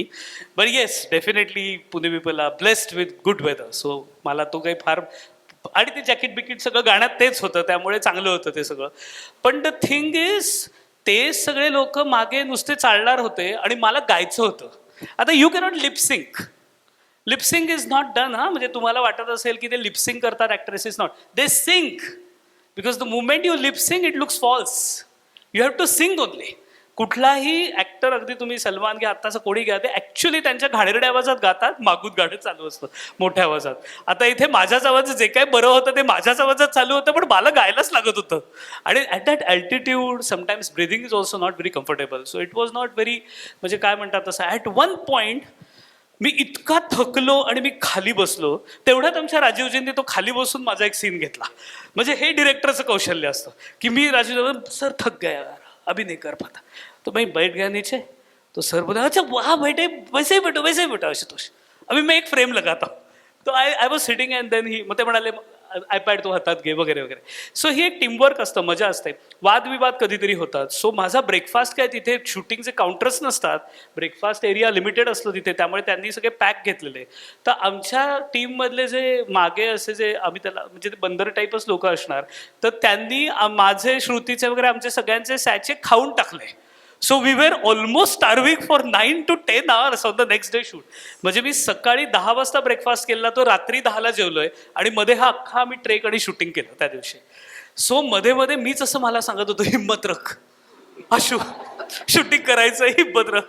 आणि रिटेकला चान्स, मी म्हटलं रिटेक शक्यच नाही बाबा, इथे पुन्हा तिसऱ्या दिवशी यायचं ते, जे काय करायचं ते आजच करून जायचं. Makeup, I just tell you the example of how the team work is there behind any song. तो ये रंजन करके हमारा बंदा था, वो मेकअप वाला था. तो the temperature drop to -2 degree, तो जो शेवटचा समिट है तो उसको मुझे टचअप करना पड़ा. तो टचअपचं material it freezes beneath 5 degree Celsius. जे इथे टचअप मुंबईत खूप सोपं आहे, म्हणून मुंबईतले लोक स्मार्ट आणि छान दिसतात, लोकलमध्येही लगेच सगळे करून टाकतात पटकन. पण इट्स एक्स्ट्रीमली चॅलेंजिंग दे. तर तो, त्याला ग्लोव्सनी पसरता येत नव्हतं माझ्या कानामागचं आणि इकडचं, आणि camera is ruthless, it captures you from all angles. So he removed his gloves and he was working on my face for 10 to 15 minutes. Imagine removing the hand gloves in -2 degree Celsius. Like तुम्ही जाऊन आला असाल त्या टेम्परेचरला, तर तुम्हाला मी काय म्हणतो इकडे, इट्स एक्स्ट्रीमली रुथलेस. सो मला असं वाटतं की this is what again NEP is. तुम्हाला फक्त गाणं आवडलं म्हणून तुम्ही गायक नाही बनत. तुम्हाला मॅनेजमेंट स्किल्स लागतात, मार्केटिंग स्किल्स लागतात, तुम्हाला असोसिएशन ऑफ टीम लागतं, तुम्हाला क्रेडिट दुसऱ्याला देण्याची दानत लागते, जी सुदैवाने आहे माझ्यात. आणि मग मला वाटतं तुमच्या हातनं काहीतरी बरं काम होऊ शकतं. झी म्युझिक कंपनीने हे गाणं किंवा माझं किताब हे गाणं खूप चांगल्या पद्धतीने रिलीज करा. दीप्ती मॅडम तिकडच्या आहेत, तर त्या they are very all good people, encouraging people. आणि त्यांचं एक वेगळंच पर्स्पेक्टिव्ह असतं ना, त्यांना आपल्या आर्टिस्टिक, म्हणजे त्यांचंच असं नाही, any music label company will basically seek for the engagement of the audience and the profits, possible profits, किंवा possible profits in the future on the possible artist, upcoming artist, something like that. या गाण्यावर नसलं तरी. So तुम्हाला ते जसं किताबेचं मी सांगेन नंतर, आपण एंडला किताबे हे तर किताबेवरचंच गाणं आहे, पण ते कसं आहे, पुस्तकांचं प्रेम आणि प्रेमाचं पुस्तक असंही ते गाणं आहे. तर त्याच्यात मला ते म्हणाले की हे काय, हे मिडल एज असत्व आहे आणि लव्ह आहे. तर म्हणलं का, is there a rule when person cannot love when he is about 30 or 35. म्हणलं माणसं मरेपर्यंत प्रेम करतात, आणि पुस्तकांवरही करतात, माणसांवरही करतात. सो हे आपल्या इंडस्ट्रीला पटवून देणं, मग त्यांना had to convince those people, the marketing team, की द न्यू लिस्नर जो आहे सगळा डेटा, त्याच्यात middle aged clients are more and plus they have spending ability. So मला फक्त गाऊन नाही आता चालत, मला मार्केटिंग टीमला कंपनीच्या कन्व्हिन्स करायला लागतं in their lingo, in their language. So मला असं वाटतं की ही मज्जा असते. आणि फन नाही, आत्ता तुम्ही फार महत्त्वाचा उल्लेख आत्ता केलात की गाण्यावरचं तुमचं प्रेम आणि प्रेमावरची गाणी, या दोन्ही गोष्टींचा कुठेतरी परस्पर पूरक आहेत असं मला वाटतं. एक कविता आहे तुमची, मला वाटतं या संदर्भातली, मी म्हणजे कवितेचं पान या तुमच्या एका यूट्यूबच्या ह्याच्यातच ऐकलेली एक कविता आहे. ची आहे मी प्रेम- कवितेचं एक प्रेम कविता होती. मुळात मी खरं आता लोक विसरलेत की मी कवी आहे. इथे आमचा आदित्य दवणे आहे. ते 2002 ते 2011 मधलं कुठलाही दिवाळी अंक जर अमय सर बघितलात तर माझी त्यात कविता सगळ्या प्रेस्टिजियस मौजेपासून सगळीकडे आहेच आहे. नंतर मला वाटतं गद्य माझं झालं, कादंबऱ्या झाल्या, पुस्तकं लिहून झाली, आता इंग्लिश कादंबरी लिहून झाली, त्याचा दुसरी आता सगळ्या गोष्टी चालू आहेत. तर मला असं वाटतं की कविता हा प्राण आहे माझा. I think it's very much inside me. Poetry is a beautiful form of expression. I love it through the core. पण तुम्ही म्हणताय ते म्हणजे गाण्यावरची कविता, नाही प्रेम कविता तुम्ही प्रेम कविता ती वसंत बापटांची हो, ती. लावणी आहे ती. अरे वा. Please, हा please. ते व्हेरी इंटरेस्टिंग. तुम्हाला लावणी तर सगळ्यांना माहिती असेल. तर लावणी म्हणजे आता लावणी म्हटलं की तुम्हाला गौतमी पाटीलच माहिती आहे. तर म्हणजे not that Gautami is bad at all. She is very good. In fact माझा नागपूरला आता रिसेंटली कार्यक्रम होता प्रभा खेतान फाउंडेशननी आयोजित केलेला. तर रॅडिसनमध्ये मला ठेवलं होतं. तर किती माणसांनी नशीबवान असावं. माझ्या शेजारच्या रूममध्ये गौतमी होती आणि ती मला भेटली कॉरिडॉरमध्ये. तर व्हॉट लक कॅन. आणि शी इज एक्स्ट्रीमली म्हणजे she is extremely dedicated artist. आपण फार लेबलाइज करतो म्हणून तेही पटकन सांगतो. She is very professional, very dedicated artist, very good. पण होतं काय, आपल्याला लावणी म्हटलं की असंच येतं की कोणतरी एक चांगली सुंदर दिसणारी स्त्री आहे आणि ती चांगलं नाचणार आहे. It is not like that. Lavani हा एक फॉर्म आहे. वसंत बापट हे मराठीत खूप मोठे कवी होऊन गेले.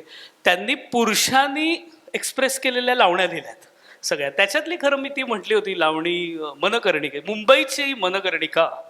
आता कर्णिका हा शब्दही तुम्ही ऐकला नसेल, पण किती सुंदर आहे बघा एक रिदम की मुंबईची हिट अँड हॉट मुलगी थोडक्यात. मुंबईची मनकर्णिका तिची लावणी होती ती सगळ्या ह्याच्यात. हो ना. आता ऐकू बस असेल माझ्याकडे एक मिनिट जरा. आज काय मला यांनी this is the first event when nobody asked me introduction also.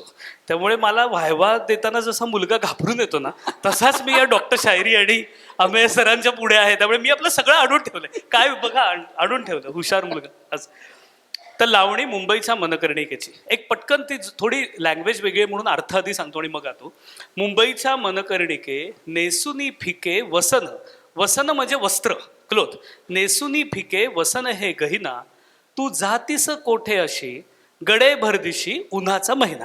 म्हणजे मुंबईत सगळेच 12 महिने खरं तर 1 जून जुलैचा सोडल्यास म्हणतो. आणि नीट टाळ्या तर तुम्ही छान देताय, पण शिट्ट्या बिट्ट्याही माझी परवानगी आहे बरं का. बरं एक ही मुलं इथे उभी आहेत त्यांना आपण इथे बसायला सांगूया का. ती बिचारी इतकी उभी आहेत किंवा इथे मागे कुठेतरी प्लीज सेटल डाऊन. तुम्ही उभे का राहताय सगळे बघा, नाहीतर खाली बसा. क्रॉसलेग मांडी घालून व्यवस्थित बसू शकता तुम्ही. मला इथे आलात तरी मला काही प्रॉब्लेम नाही. मुंबईच्या मनकर्णिके, मुंबईच्या मनकर्णिके नेसुनी फिके वसन हे गहिना. मुंबईच्या मनकर्णिके नेसुनी फिके वसन हे गहिना, तू जातीस कोठे अशी गडे भरदिशी उन्हाचा महिना.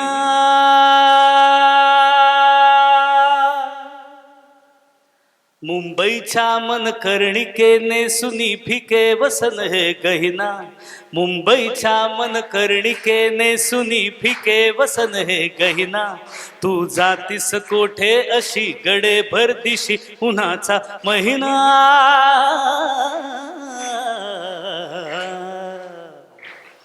उचलून उंच कुंतला, उचलून उंच कुंतला, मोर कुंचला बांधला वरती. ही चोळी थोडी थिटी तुझी बळकटी दाविते पुरती. हा अंचल चंचल गडे वायूवर उडे नेत्र भिरती. टाचेत उचलले बूट घालती कूट गोंधळे धरती. ही फैना बाजी कशी, ही फैना बाजी कशी कशी कलिस अशी उडवण्या दैना. ही फैना बाजी कशी कशी कलिस अशी उडवण्या दैना, तू जातीस कोठे अशी गडे भरदिशी उन्हाचा महिना. मुंबईच्या मनकर्णिके नेसुनी फिके वसन हे गहिना, तू जातीस कोठे अशी गडे भरदिशी उन्हाचा महिना. आणि महिना असं आहे, चित्राच्या छत्रीमधून चित्र तू बनून लगबगा जाशी, मी साधा भोळा कवी तऱ्हा तव नवी कळे ना मजशी. जरी सांज दूर राहिली तरी उमलली कशी गुलबशी, सोन्याची बावन कशी घडवली जशी कुणी उर्वशी. भरमध्यानी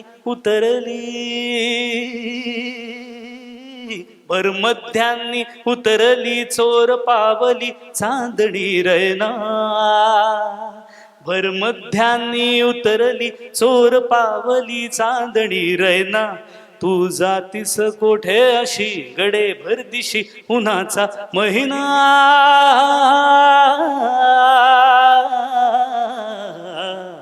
मुंबईच्या मनकर्णिकेने सुनी फिके वसन हे गहिना. मुंबईच्या मनकर्णिकेने सुनी भिके वसन हे गहिना. तू जातीस कोठे अशी गडे भरदिशी उन्हाचा महिना.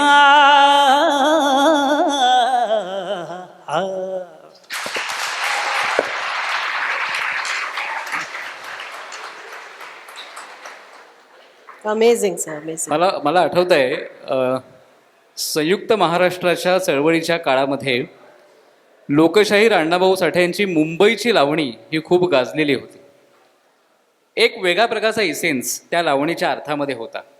त्या काळी तो इसेन्स फार महत्त्वाचा होता, ते संदर्भ खूप महत्त्वाचे होते. पण आत्ता वसंत बापटांचे हे शब्द ऐकल्यानंतर मुंबईची अशा प्रकारची ही लावणी खऱ्या अर्थानं वेगळ्या स्वरूपामध्ये ऐकायला मिळाली. कवीची प्रतिभा म्हणजे काय असतं बघा. वसंत बापटांचं हे रूप आपण आत्ता पाहिलं, लोकसंगीताचं, लावणीचं, अनेक लावण्या त्यांनी लिहिलेल्या आहेत.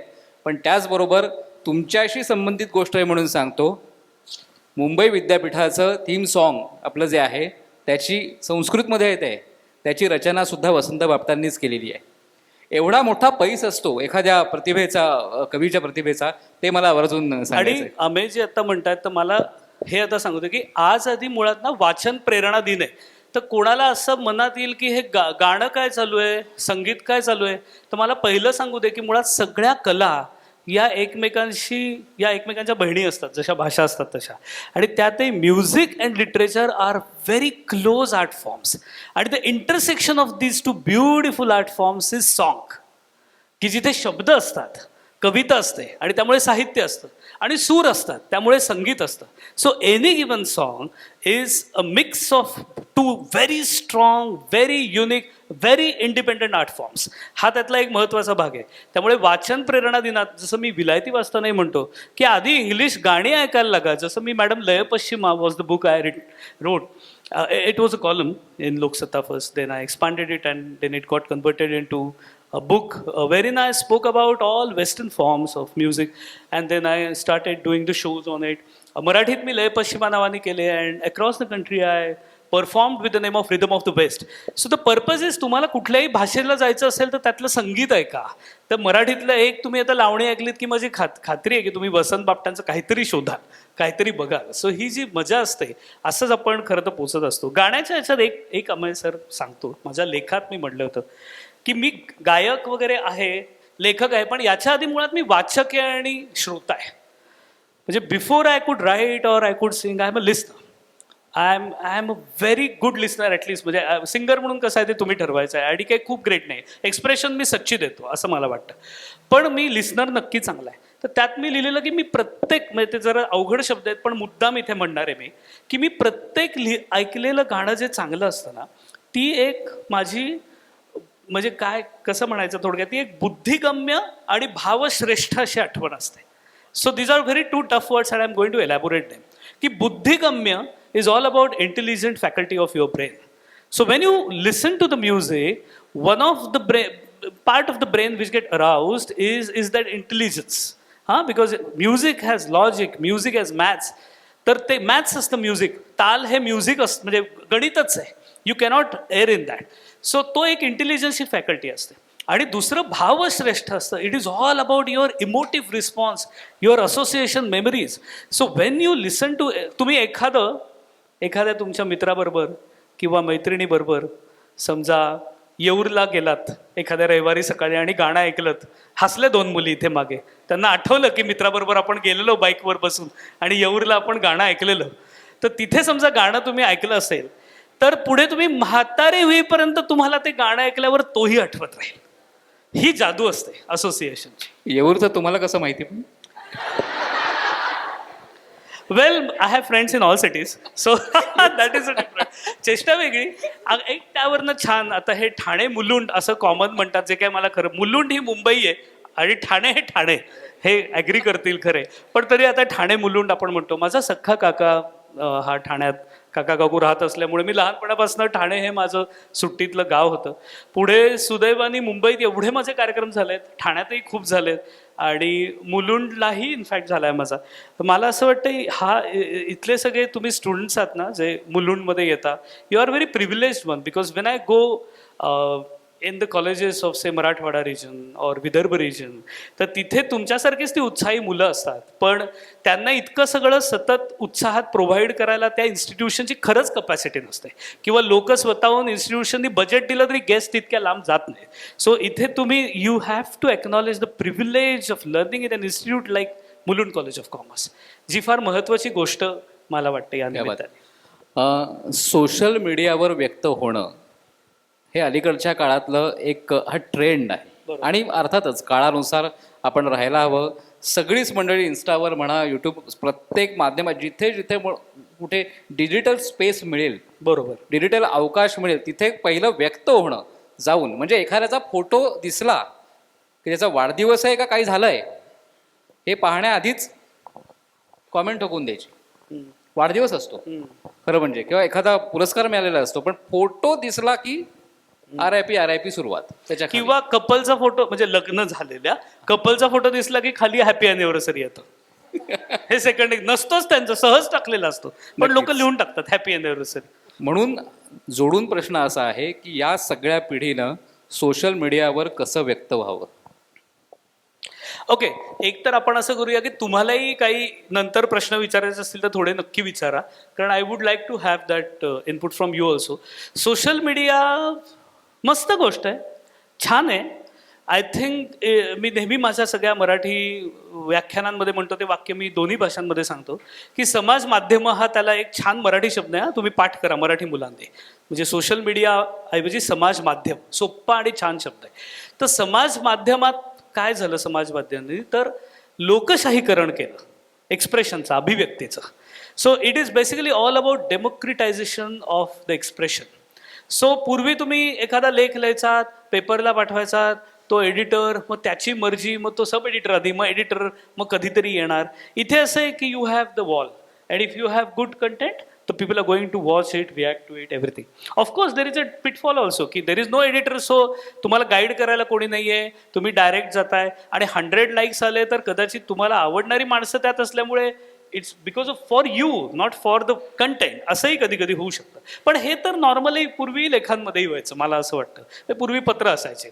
तर मला असं स्वतःला वाटतं की गाण्यात जसं इन्स्टावरती गायक किती छान छान आपल्याला भेटतात, म्हणजे ज्या गायकांना या सगळ्या म्युझिक पॉलिटिक्समध्ये कुठे स्कोप मिळायचा नाही, किंवा specially instrument players never use to get visibility. So आता तुम्ही बघाल इतके सरोद, सतार, रुद्रवीणा, म्हणाल ती वाद्य आपली, इनफॅक्ट भारतीय शास्त्रीय संगीत इन्स्टामुळे जास्त पोचतंय, विशेषतः वाद्यसंगीत, असं मला वाटतं.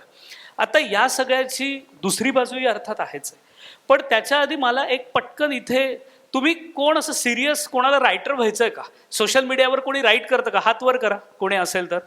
तुम्ही काही तुमच्या विषयातलं CA वर, म्हणजे CA तुम्ही करताय, त्याच्यात कोणी लिहितं? इज एनीवन इंटरेस्टेड का? नाही. आहे बघ, ही एक आहे, ती त्यामुळे ती बसली पहिल्याला रोमध्ये, नो डाऊट. मुद्दा असा की if you want to express your self in words, I think Facebook is a better medium. Insta हे व्हिज्युअल मीडियम आहे, फेसबुक हे वर्डचं मीडियम आहे, आणि ट्विटर हे खरं तर पत्रकार आणि राजकारणी आणि सेलिब्रिटी यांचंच मीडियम आहे. कारण अर्थात दॅट्स अ स्किल, म्हणजे ॲडव्हर्टायझिंग कोर्स करणाऱ्या मुलांनी ट्विटरच वापरावं, एक्सच वापरावं, कारण त्याचे every social media has got its one plus minus everything. पण सोशल मीडिया वापरताना काय काळजी घ्यायला पाहिजे, तर सगळ्यात पहिल्यांदा तुम्ही वाटेल ते लिहिलं तर त्याचे कन्सिक्वन्सेस आहेत हे लक्षात ठेवायला पाहिजे. So if you are writing about any person, any group of community, anything, then those people legally you are then bound. आता पूर्वी हे नव्हतं 10 वर्षांपूर्वी. तुमच्यावर अॅट्रॉसिटीची केस होऊ शकते, तुमच्यावर काहीही होऊ शकतं. तुम्ही फेक इन्फॉर्मेशन दिली तर त्याच्यावरही गुन्हा दाखल होऊ शकतो. तुम्ही सगळे कॉमर्सचे मुलं आहात, तर शेअरविषयी तुम्ही एखाद्या शेअरविषयी काहीतरी अफवा उठवलीत की रतन टाटा गेले आणि मग आता या शेअरचं असं आलं. So if you just create some fake for sensationalism, which sometimes everyone wants to do in youth once a while. The social media is not the platform for that. कारण तुम्ही आज दुसऱ्या दिवशी पोलीस चौकीत असाल, तुमच्यावर केस होईल. So first thing is be authentic, don't be fake. Second advice for the social media is, again, be authentic in your own expression. Why to mimic someone else? त्या मुलीने असा सेल्फी घेतला म्हणून आपण नाही घ्यायचा आहे. मी अशी आहे आणि मी माझा असा फोटो घेणार असं त्या मुलीला का नाही वाटत? ते जेव्हा वाटतं ना तेव्हा तुम्ही सुंदरच दिसता. सो मला सगळ्यात मोठा इन्स्टाचा एस्पेशली धोका काय वाटतो की इन्स्टा हे व्हिज्युअल मीडियम आहे आणि ही तुमची जी जनरेशन आहे ती व्हिज्युअल आर्ट्समध्ये जास्त छान आहे आपल्यापेक्षा आम्ही सर. त्याच्यामुळे इथे असं आहे ना की तुम्हाला छान दृश्य जाणीव, हा त्याला मराठीत शब्द आहे. So you have this great power, so use it for something good. काहीतरी उगीच फालतू नुसतं आता काही काही इतके सुंदरही करतात, निसर्गातले छान फोटो काढतात, म्हणजे स्वतःचेही तुम्ही 10 फोटो काढू शकता.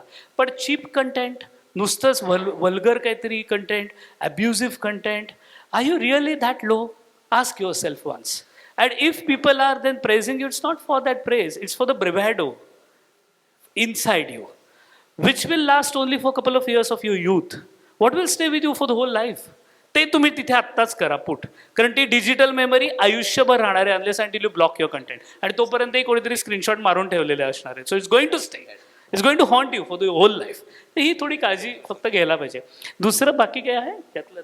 Sir, then we would really like to know about Book Bro, because Book Bro, that yes. that may inspire them a to positive write. a positive mode, or I can say a positive initiative, how a literary content can reach to the people by social media. That is Book Bro. YouTube is way better, way responsible media amongst social media Yes. in the first place.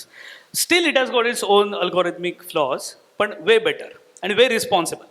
तर मी असा विचार केला की book bro आपण एक छान series करू, साधा घरचा आयफोन आणि याच्यातनं माझं डोकं याच्यातनं खरं तर हे चालू झालं की आपल्याला एखादं पुस्तक आवडतं तर त्याचा बुक रिव्ह्यू तुम्हाला माहिती आहे, सगळे तुम्ही इन्स्टावर वाचता, हे वाचता, तर असा आपण रिव्ह्यू नाही, आता मी बिंग क्रिटिक आणि ऑलरेडी बिंग अ रायटर, तर म्हटलं आपण जर त्यावर डिटेल बोलूया, थोडं समजावूया. थोडी लेक्चर मी होतोच ना, एम ए इंग्लिशला शिकवत होतो, तर ते बाहेर आणूया. सो त्याच्यात इंग्लिश एपिसोड्सही आहेत, there are many English episodes also, and of course Marathi is more. आता मी कदाचित after 100 episode I will bifurcate, म्हणजे मी सरळ वेगळं बुक ब्रोचं ऐवजी वेगळं नाव देऊन इंग्लिशचं वेगळं करेन आणि मराठीचं वेगळं करेन. So it began as a very humble and small scale activity, then it soon grew in terms of the qualitative response. Quantitative responseचं गणित खूप साधं आहे. I don't do paid advertising. So paid advertising केल्याशिवाय तुमचा रीच आधी सुरुवातीला वाढतच नाही, आणि अनलेस अनटिल तो रीच वाढला नाही तर तुमचे फॉलोअर्सही वाढत नाही. सो अगर मैं यहाँ जाता हूँ मुलुंड नाका पे और हाथ में माइक लेके किसी को पूछता हूँ, भाई लड़की पटाने के 10 तरीके बोलो, और वो अगर मैं वीडियो एडिट करके करता हूँ ना तो 1 लाख व्यू आएंगे. But when I do a book bro on a very great writer, say for example Aruna Dhere or Dr. Radha Mangeshkar, or for example if I talk about books of Murakami or Shakespeare, I visited Shakespeare's house, I told you, I created episode there, I shot there. So then it will garner some pretty low views as 15,000, maybe 20,000 max. So yachat number of views is less, but qualitative response is so fabulous. So माझ्या चॅनलची strength काय, खाली कॉमेंटवर लोक अंगठी आणि hearts नाही टाकत, they write paragraphs after paragraphs. That is what I think in my opinion fun. आणि अक्षरशः पॅशन म्हणूनच मी ते करतोय, कारण त्यातनं मला माझी इमेज, माझी होतीच image, I was popular, what shall I say, I म्हणजे to be very honest, I didn't need this material to popularise myself, as easy as that. आणि प्लस इट्स टाइम कन्झ्युमिंग. यातनं मी शिकलो काय आहे sir, ते मला आवडेल, कारण it's always a learning graph. So मैंने एडिटिंग सीख लिया. I never had this knack of, editing on the phone also. Because you cannot hire a person, there is no sponsor, and intentionally. I could have associated with the media groups. It was just a matter of giving some calls, that's it, for me. But it was a very intentional decision that the books which I'll select, the selection should be impartial. Not enforced by someone outside the sphere of literary matrix. आणि मग एकदा तुम्ही sponsor घेतला ना की त्या स्पॉन्सरच्या आजीला आवडणारं पाककलाचं पुस्तकही तुम्हाला घ्यायला लागतं. I know that. So I didn't want that. So basically I opted out of that famedom, stardom, 1 lakh views, and I think it's growing great. Main thing is I'm very glad that so many young people are getting connected to so many new wonderful writers, and I'm just a medium, I'm just bridging the gap. I'm very happy with that.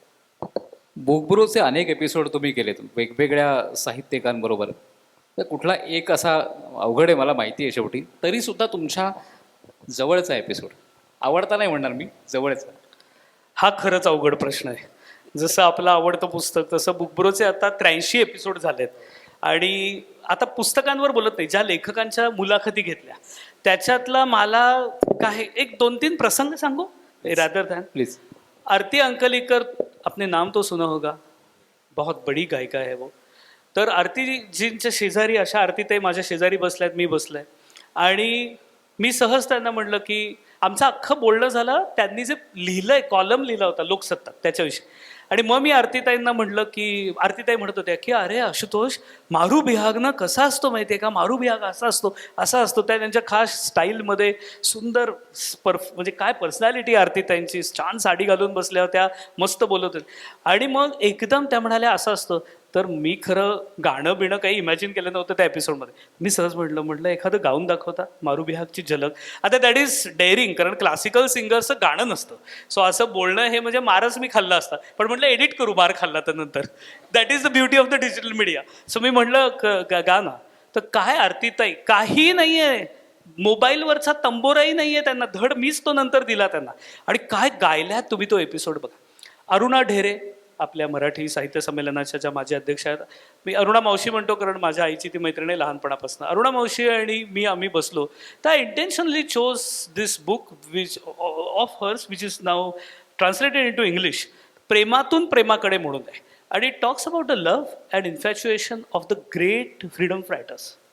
It's a very unique subject. आणि how that love became the force for their life fight for the country.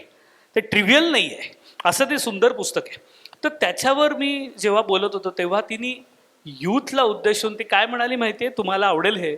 ती म्हणाली, प्रेम ही अशी काही साधी गोष्ट नाही आहे सहज जाता जाता करण्याची. आणि तो way with which she spoke that like goosebumps आले असे की आपल्याला एक वळण देतात ही माणसं. सत्यशील देशपांडेंबरोबरही असाच अनुभव होता. कितीतरी ही सगळे अच्युत गोडबोले सर तुम्हाला माहिती असतील, बऱ्याच जणांनी पुस्तकं वाचली असतील, कॉलेजमध्ये येऊन गेले असते. सो अच्युत गोडबोले सर तर इतक्या विषयांवर बोलत असतात आणि लिहित असतात, सगळे असतात. सो एक ना इनकी ना एनर्जी व्हाइब रहती है. You feel it, you cannot describe it in words. When they sit aside you feel की हे काहीतरी वेगळं आहे, सेन्सेशन आहे. सो मला स्वतःला आत्ता तरी हे पटकन अगदी लेटेस्टमध्ये सदाशिव अमरापूरकर तर तुम्हाला माहीत असणार, म्हणजे सडक पिक्चर जो जुना त्यातले विलन फेमस, त्यांच्या ज्या मिसेस आहेत Sunanda Amrapurkar, she has paint a very beautiful autobiography in Marathi, should get translated into English. And she has written about herself more than Sadashiv Amrapurkar, which is also important, about how she worked hard and earned money through her salary so that Sadashiv could go and act in the movies. That journey she has written very nicely, not arrogantly. तर तो त्या सुनंदा माझ्या घरी आलेल्या madam आणि बसल्या होत्या. It was a beautiful thing. तर मजा असते. एक बुकब्रोचा मला हा एक फार मोठा प्रिव्हिलेज होतो की माझ्या घरीच आम्ही अनेकदा शूटिंग करतो आणि छान छान सगळी माणसं घरी येतात. आणि आमच्या वनिताताई आमच्या घरी आहेत, काम करतात, तर त्या छान मदत करत असतात, हे करत असतात. युजली आरोही शाळेत गेली असते, पण अगदी इथे माझी मुलगी आहे आरोही जावडेकर, मी आज तिला मुद्दाम घेऊन आलो कारण मी तिला नेहमी म्हणतो की तुला 12वी नंतर मी तुला मुंबईत ढकलून देणार आहे, पुण्यात राहायचं नाही आहे. सो बघ मुंबईची कॉलेज आणि मुलं कशी आहेत. So now the onus is on you. You have to prove your self good. म्हणजे माझ्या मुलीला इन्स्पिरेशन मिळाली पाहिजे की काहीतरी चांगले आहेत मुंबईचे स्टुडंट्स. फन अपार्ट, प्रतिभाताई Ranade 88 years, a great writer, and इंग्लिशमध्येही त्यांचं आता ट्रान्सलेट झालंय book Afghan diary. So when she आमचं शूटिंग संपलं आणि प्रतिभाताईंना मी खाली सोडत होतो आणि ही स्कूल व्हॅनमधनं आली. So for me these moments are so precious. अतिशय हे महत्त्वपूर्ण आहेत. त्यामुळे thanks for asking me this question. लेखक येती घरा, एक असा एक आपल्याकडे हे म्हणजे खऱ्या अर्थानं लेखकांचा हा सहवास नुसता मिळणं हे सुद्धा आमच्या पिढीला फार मोठं होतं की आमच्यासमोर कोणीतरी लेखक आहे, कोणीतरी लेखक हे सेलिब्रिटी होते आमच्या वेळेला. त्यामुळे लेखक हे असे सेलिब्रिटी राहण्यासाठी म्हणून वाचन प्रेरणा दिनाचा जो उद्देश आहे मुलुंड कॉलेज ऑफ कॉमर्समध्ये आपण हा कार्यक्रम करण्याचा हा उद्देश हा आहे, हे कायमचं लक्षात ठेवा. तुमच्यापैकी कोणाला आता काही आपण जरा अगदी चालेल. फक्त एक आधी आठवण सांगू before I go in to the ring of fire. Okay. आज वाचन प्रेरणा दिन म्हणजे अब्दुल कलाम सरांचा बर्थ अॅनिव्हर्सरी आहे. मी त्रिवेंद्रमला होतो आणि इस्रो हॅड इन्व्हायटेड अस. हे जे हिम्मत रख तुम्ही माझं गाणं पाहिलं तर हे मी बाहेर हे काही जास्त बोलत नाही करत आहे. वन ऑफ द टीम, त्यांच्या टीमनी ते ऐकलं होतं आणि त्यांना खूप आवडलं होतं आणि त्यांनी ते मोटिवेशनल सॉन्ग म्हणून त्यांच्या एका कामात वापरलं. तर जेव्हा सगळं त्यांचं झालं तेव्हा आम्ही त्यावेळी केरळमध्ये होणार होतो. तर त्यांनी आम्हाला निमंत्रित केलं.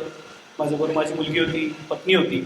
आम्ही तिघं त्या दिवशी वी वर एक्स्ट्रीमली लकी, कारण त्या दिवशी जो साऊंडिंग रॉकेट असतं त्याचा लॉन्च होता. ते आमचे उपेंद्र जोशी सर आहेत, त्यांचा विषय येतो. साऊंडिंग रॉकेट हे कसं असतं, रॉकेटच असतं पण जी मोठी आपण बघतो बातमी ती छोटी असतात आकारात, पण ती छोटी असल्यामुळे ती इतकी बुंगाट जातात वरती.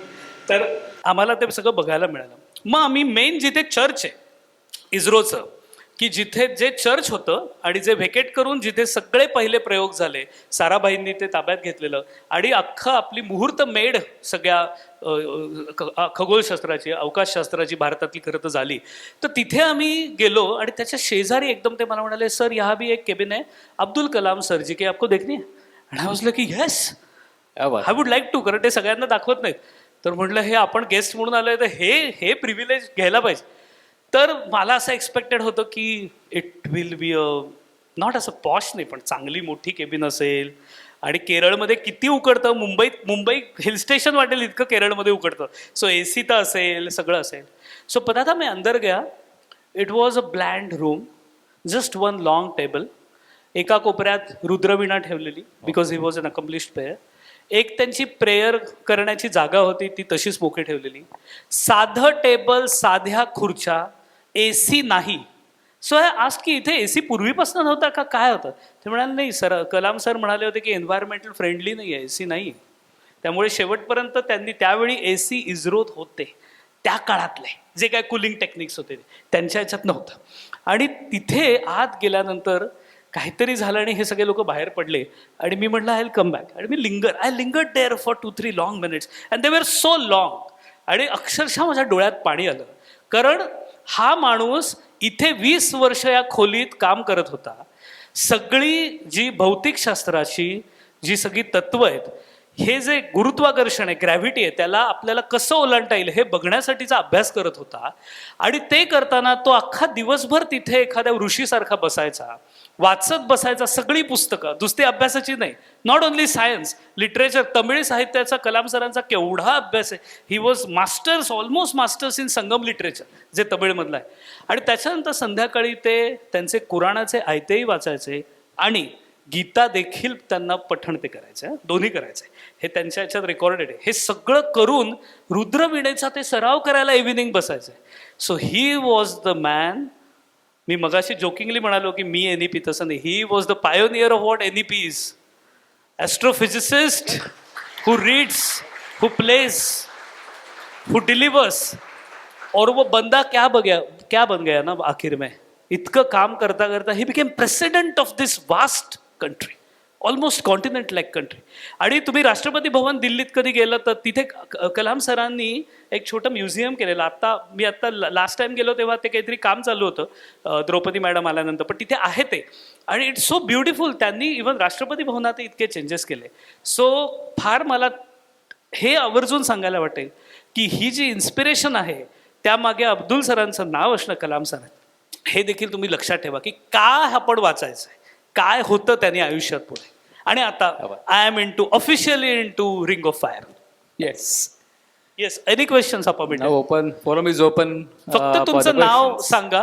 Please tell me your name and please stand up. Yes please stand up and your wait. Hello. Yes sir, तर मला असं विचारायचं आहे की तुमच्या मते अशी कुठली पुस्तकं किंवा साहित्य आहे जी प्रत्येक व्यक्तीने वाचलीच पाहिजे आपल्या आयुष्यात? तुझं नाव सांगतोस? विघ्नेश. तुला विघ्नेश कुठलं आवडतं आणि मला ते सांग. मला मोस्टली फिक्शन आवडतं, म्हणजे तसं फिक्शन वगैरे. मराठीमध्ये आता फिक्शन आहे म्हणून तुला तसं सांगतो, कारण इतकं मोठं असतं. मला असं वाटतं की कादंबरी किंवा कथालेखनाची मराठीत एवढी दीर्घ परंपरा आहे, तर निदान जुन्या काळातलं वाचणार असशील तर पुशी भावे किंवा अरविंद गोखले, गंगाधर गाडगीळ हे जे सगळे नवकथाकार आहेत ते. आणि कादंबरी जर जुन्या याच्यातली असेल तर मी एक पटकन सांगेन सावित्री. सावित्री छोटीशी आहे, it look like it almost appears as a tiny book, आणि ती रोमॅन्टिक आहे अख्खी, त्यामुळे तर वाचच, कारण छानच आहे. पण नक्की, नक्की. Romantic, it's geopolitical also. मी त्याच्यावर लेखही लिहिला होता की ते सगळं जिओ पॉलिटिक्स कसं आहे. सो पुशी रेगे नावाचे लेखक होते. आत्ताच्या करंटमध्ये वेळ एक मुळारंभ म्हणून आहे डॉक्टर आशुतोष जावडेकरांची, जरूर वाचा कादंबरी. ते तर नक्कीच sir. Just kidding, so many good books. पण वाचलीच पाहिजे तशामध्ये मराठीतली जी आहे ती तर मला वाटतं खरं खूप आहेत रे. मी तुला एक सांगू Vighnesh, it's a good question and many people ask me. मला असं वाटतं की स्टार्ट फ्रॉम समवेअर समथिंग. तो आपल्याला लेखक आवडला ना की आपण त्याचं दुसरं वाचतो, मग काहीतरी त्याच्या पॅरल आपल्याला मिळतं, ते आवडतं. आणि पुस्तकांना पर्याय नाही. म्हणजे गुगल आणि चॅट जीटीपी मध्ये आपल्याला इन्फॉर्मेशन मिळते, आपल्याला नॉलेज बुक्समधूनच मिळतात in fiction. Okay, somebody ask me why fiction, तेव्हा म्हणाला फिक्शन. काही लोक म्हणतात नॉन फिक्शन में ही इन्फॉर्मेशन होती है, वही भला है, वही हम रीड करेंगे. तो ऐसा नहीं है भाई. फिक्शन, तुम्ही उद्या मार्केटिंग आहात, तुमचं डोमेन आहे ते कॉमर्स म्हणून, पुन्हा ती करोलरी सांगतो. आणि if you go to the interview, तुम्हाला एक जर चांगलं फिक्शन वाचलं असेल तर तुम्हाला ट्रेट्स ऑफ जे आहेत मेन अँड विमेन हे कळतात. तुम्हाला 2 मिनिटात कळतो की इंटरव्ह्यू घेणारा माणूस क्या चीज आहे, क्या बंद आहे. You can appropriate your answers according. So इतकी साधी गोष्ट आहे, फिक्शनची एक वेगळी पॉवर. सो वाच रे, मस्त वाच. Thank you so much sir. Business लिटरेचरचा आपण तो बिझनेस फार महत्वाचा आहे. महत्वाचंच. आणि बिझनेस लिटरेचर, त्यावरनं गीता पिरामल मॅडमची जी पुस्तकं आहेत ती काय सुंदर आहे. Business Maharaja, business legends. Have you read any of you? Oh my God, you are commerce student, for God's sake you have to read these books. They are available in English, Marathi, Hindi, सगळ्यात ट्रान्सलेशन झाली आहेत आणि फारच सुंदर आहेत. Gita Piramal, write down this name. 2 books, Business Legends. Legends is about the elder generation, Birla, Tata, Walchand group आणि अजून कोणतरी एक आहे. आणि Maharajas is about starting from Ambani and fresh batch of 6 people. तर तुम्ही वाचलीच पाहिजे. असं बिझनेस जे आहे, बिझनेस रिलेटेड जे फिक्शन आणि नॉन फिक्शन मधलं आहे. आता गिरीश कुबेर सरांचा आपण बुकब्रोला इंटरव्ह्यू घेतलेला. गिरीश कुबेर सरांची जी ऑइलवरची जी सगळी आहेत पुस्तकं ती वाचायला पाहिजेत. एक basic, you can agree or disagree about his opinions, but his books are very, they are the important tool to start from. Then you can proceed for your journey. जे काय कुठेही असतं, कोणाचं जरूर वाचा. एका तेलियाने आहे, हा तेल नावाचा इतिहास आहे. तर ऑइलचं कॉमर्स किती महत्वाचं आहे कॉमर्सच्या मुलांना. ऑइलचं जिओ पॉलिटिक्स, ऑइल इज, आणि ऑइल कहीं नहीं जाने वाला है. यहाँ गायब हो गया तो वहाँ दूसरी तरफ मिलेगा. नक्कीच. तुमची करिअर होईपर्यंत तुम्ही ज्या कुठल्या बिझनेसमध्ये जाल, oil is going to rule that business. Believe me. आत्ताही युक्रेन आणि युक्रेन वॉर काय चाललंय, it's because of Black Sea आणि सगळ्या कॅप्सियन सीमध्ये सगळीकडे ऑइलचे आहेत खजिने, असं आता हळूहळू बाहेर येते. That is the thing, it's all about oil war.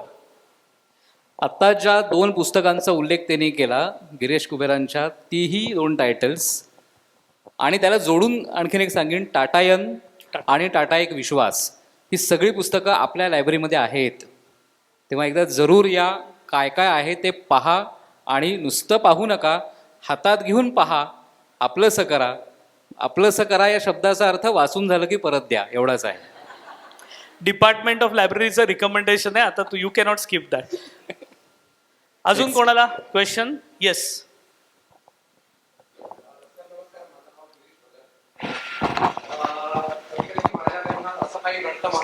सगळ्यांना ऐकूया. हॅलो, नमस्कार सर. माझं नाव गिरीश भगत आहे. एखाद दिवशी आपल्या सगळ्यांच्या जीवनात कोणत्या कोणत्या दिवशी अशा काही गोष्टी घडतात, आपल्याला वाटतं मी आज या प्रसंगावर पुस्तकच लिहून टाकतो. पण असं होतं की आपल्याकडे तेवढी शब्दसंपदा नसते. आणि काही वर्षांपूर्वी तर असं वाटायचं की देअर आर मेंटल हर्डल्स. कदाचित माझ्यात तेवढा दम नाही आहे की मी पुस्तक लिहायला सुरुवात करू. काहीतरी लिहू. जेव्हापासून AI ही गोष्ट आलेली आहे, थोडंसं असं वाटायला लागलंय की कदाचित मी जर या गोष्टीबाबत आज जे काही घडलं याबाबत 2-3 वाक्य लिहिली तर माझ्याकडे एक प्रसंग निर्माण होईल त्या AI वरून. तर आधी जेवढे लेखक होते त्यापेक्षा आजच्या काळात कदाचित AI मुळे जरासे जास्त लेखक निर्माण होऊ शकतात. तर जर मला आजपासून चालू करायचं आहे एक लेखक बनण्यासाठी, पण माझ्याकडे तेवढी सध्या शब्दसंपदा नाही आहे, तर मी कसं चालू करू शकतो? AI can be one of the tools to help you in the initial phases, but you won't be really a writer if you are using AI all the time. Then you are not possibly a writer. It's okay. Not everyone will be a writer in the first place. पण कशाने मग आपली creative power कशाने वाढते? कशाने वाढत असेल? नुसतं दुसरी पुस्तकं वाचून वगैरे असं मी ट्रेडिशनल उत्तर देणार नाही. I would tell you a simple exercise sir. आप तो लँग्वेजेस से हो, अभी madam had introduced you. So तुम्ही ना छान डोळे मिटा and go in your childhood memory, the best memory you have. Childhood is like a big asset for creative tool. Anything तुम्हाला राईट करायचं असेल, म्युझिक लिहायचं असेल, चाइल्डहुड इज वन थिंग. आता जो समजा प्रसंग कुठला असेल आणि वो उससे स्पार्क अगर मिळता है आपको, तो वो ते कसं आहे माहिती आहे का, शिवणकाम इथे कोणी करत असतील मुलं मुली, तर तो जो ते सुई आत जाईपर्यंत आपण सोडायची नसते. दोरा जो सुईच्या आत जाईपर्यंत बुकाच्या, तर तसं येते की you have to keep it until it grows inside. That is the only key. आपण नुसतं ते आवडलं म्हणून लिहायला लगेच नसतं लागायचं. You have to internalize it, you have to think about it. आणि देन AI, अबाउट AI काय काय देईल? AI आत्ताही ऑलरेडी ग्रामरली सारखे टूल्स आहेत, सगळे आहेत, मराठी रिजनल लँग्वेजेस मध्ये येतीलच. सो बेसिकली शुद्ध लेखनापासून एडिटिंग पर्पज AI फार चांगलं करेल असं मला वाटतं. आणि which will be a great asset to any good writer also. कारण हे काम वेगळं असतं आणि प्रत्येक वेळी प्रोफेशनल एडिटर हायर करणं देखील जमत नाही, किंवा आजकाल एडिटर चांगले नाहीच आहेत अनेकदा. तर त्या केसेसमध्ये AI विल हेल्प. पण AI आत्ताही समजा आता AI लेटर तयार करतं, तर पहिलंच वाक्य मगाशी मला सोनाली मॅडम सांगत होत्या की पहिलं वाक्य त्यांना ऍप्लिकेशन मध्ये काय येतं की hope you find your self in a good health. आता प्रिन्सिपलला असं कोणी लिहितं का? फक्त AI लिहितं असं. मी मॅडमला म्हटलं तुम्ही रिप्लाय करा hope you find with less numbers in marks. AI तर thing is AI may be of use but not. एक थोडं डीप मध्ये थोडंसं डीप मध्ये जाऊ एक एनेक्डोट्स.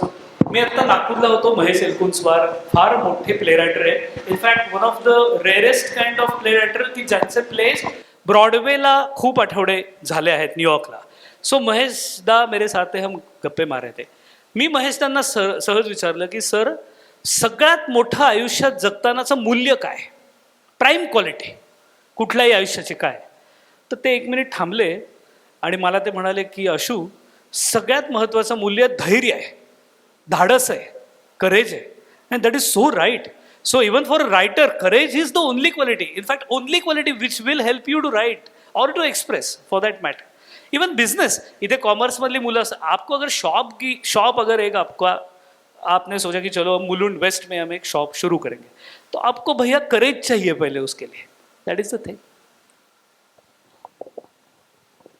येस, कोण अजून? ये थांब. हा राहिले. बोल बोल बोल. मागे मुलं झोपली नाहीत ना? तुम्हाला विचारायचे नाही आहेत का प्रश्न? बरं तू विचार. माझं नाव धनश्री निलेश महाकार. माझा प्रश्न असा नाहीये, मला एक सल्ला हवा होता तुमच्याकडून. म्हणजे बऱ्याचदा माझ्या केसमध्ये असं आहे की मी पुस्तकं घेते विकत, खूप आवड आहे पुस्तकांची, पण बरेचदा असं म्हणजे झालं आता कंटाळा आला, रीलचं स्क्रोल करत बसायचं आहे, मग ह्याच्यामध्येच एवढा वेळ जातो तर वाचन हे राहूनच जातं. म्हणजे 8वी 7वी पासून मी वाचायला सुरू केलं आणि तेव्हा मला थोडं लिहायची पण आवड होती. मग तेव्हा व्हायचं की आता मला सुचते मग मी लिहिते.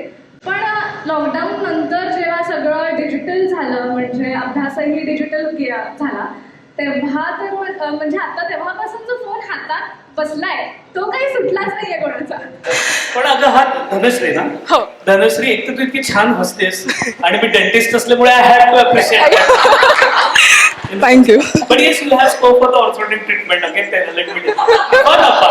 धनश्री, तुझा प्रश्न म्हणजे तू जे बोलली ना ते तुझंच नाहीये, ते सगळ्या आमच्या जनरेशन मध्ये.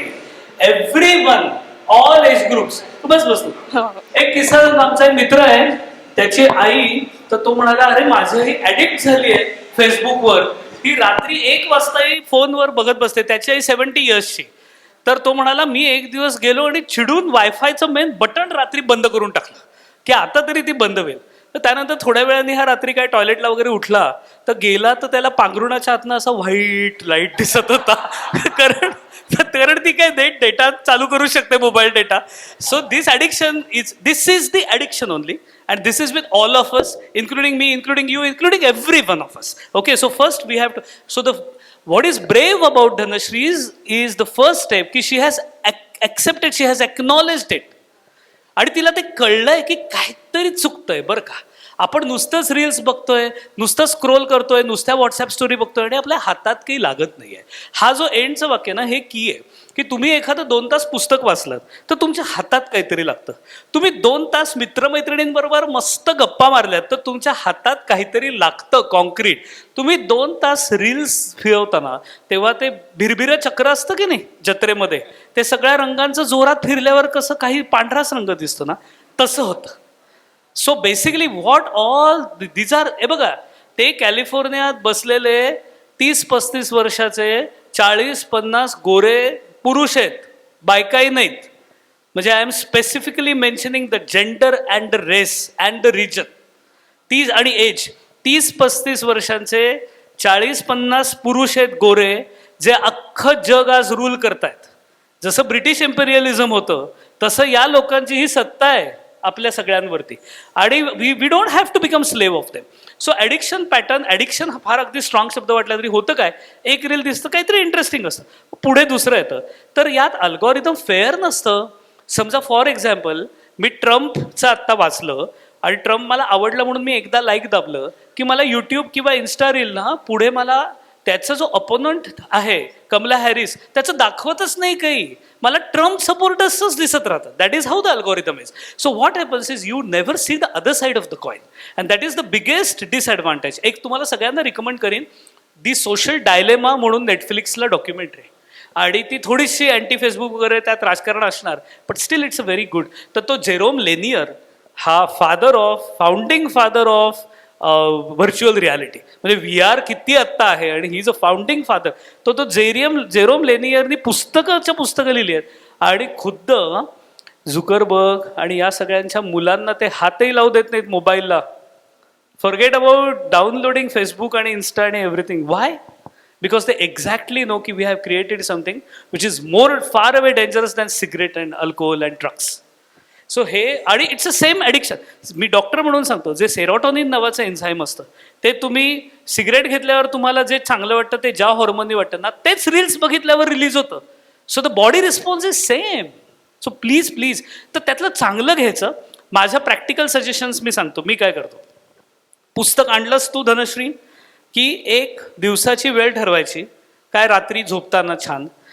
आणि मी रात्री आता झोपताना 10:30 ते 11 पुस्तक वाचत झोपणार. Now that is a very nice habit for 2 reasons. In the first place, what happens, most of us, we have mobile in our hands while we go to sleep. तर तुम्ही गुगल करा, ChatGPTला विचारा, that is most wrong thing, कारण त्यांनी UV light आत जातात आणि झोप डिस्टर्ब होते. सो बेसिकली पुस्तक हातात घ्या.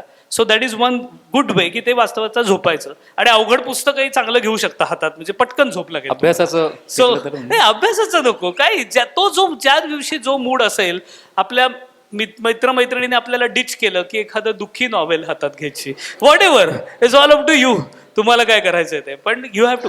आणि सेकंड थिंग, आयुष्यात ना एक, हे मला असं लेक्चर द्यायला आवडत नाही, पण yes you need discipline. You asked me ma'am, Shayari ma'am asked me की how you manage the roles. So I don't usually boast the thing, but discipline is the only thing. So when I am inside the dental operatory, I forget all these things. I'm into my dental zone. When I am here, I am your man.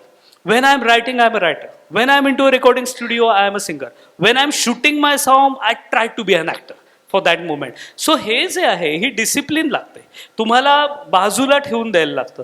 आता I have seen so many guests also in these events. You must also have noticed this even in the college, I am sure, की ते सारखा mobile हात घेऊन असं करतात आणि खाली ठेवतात. Why?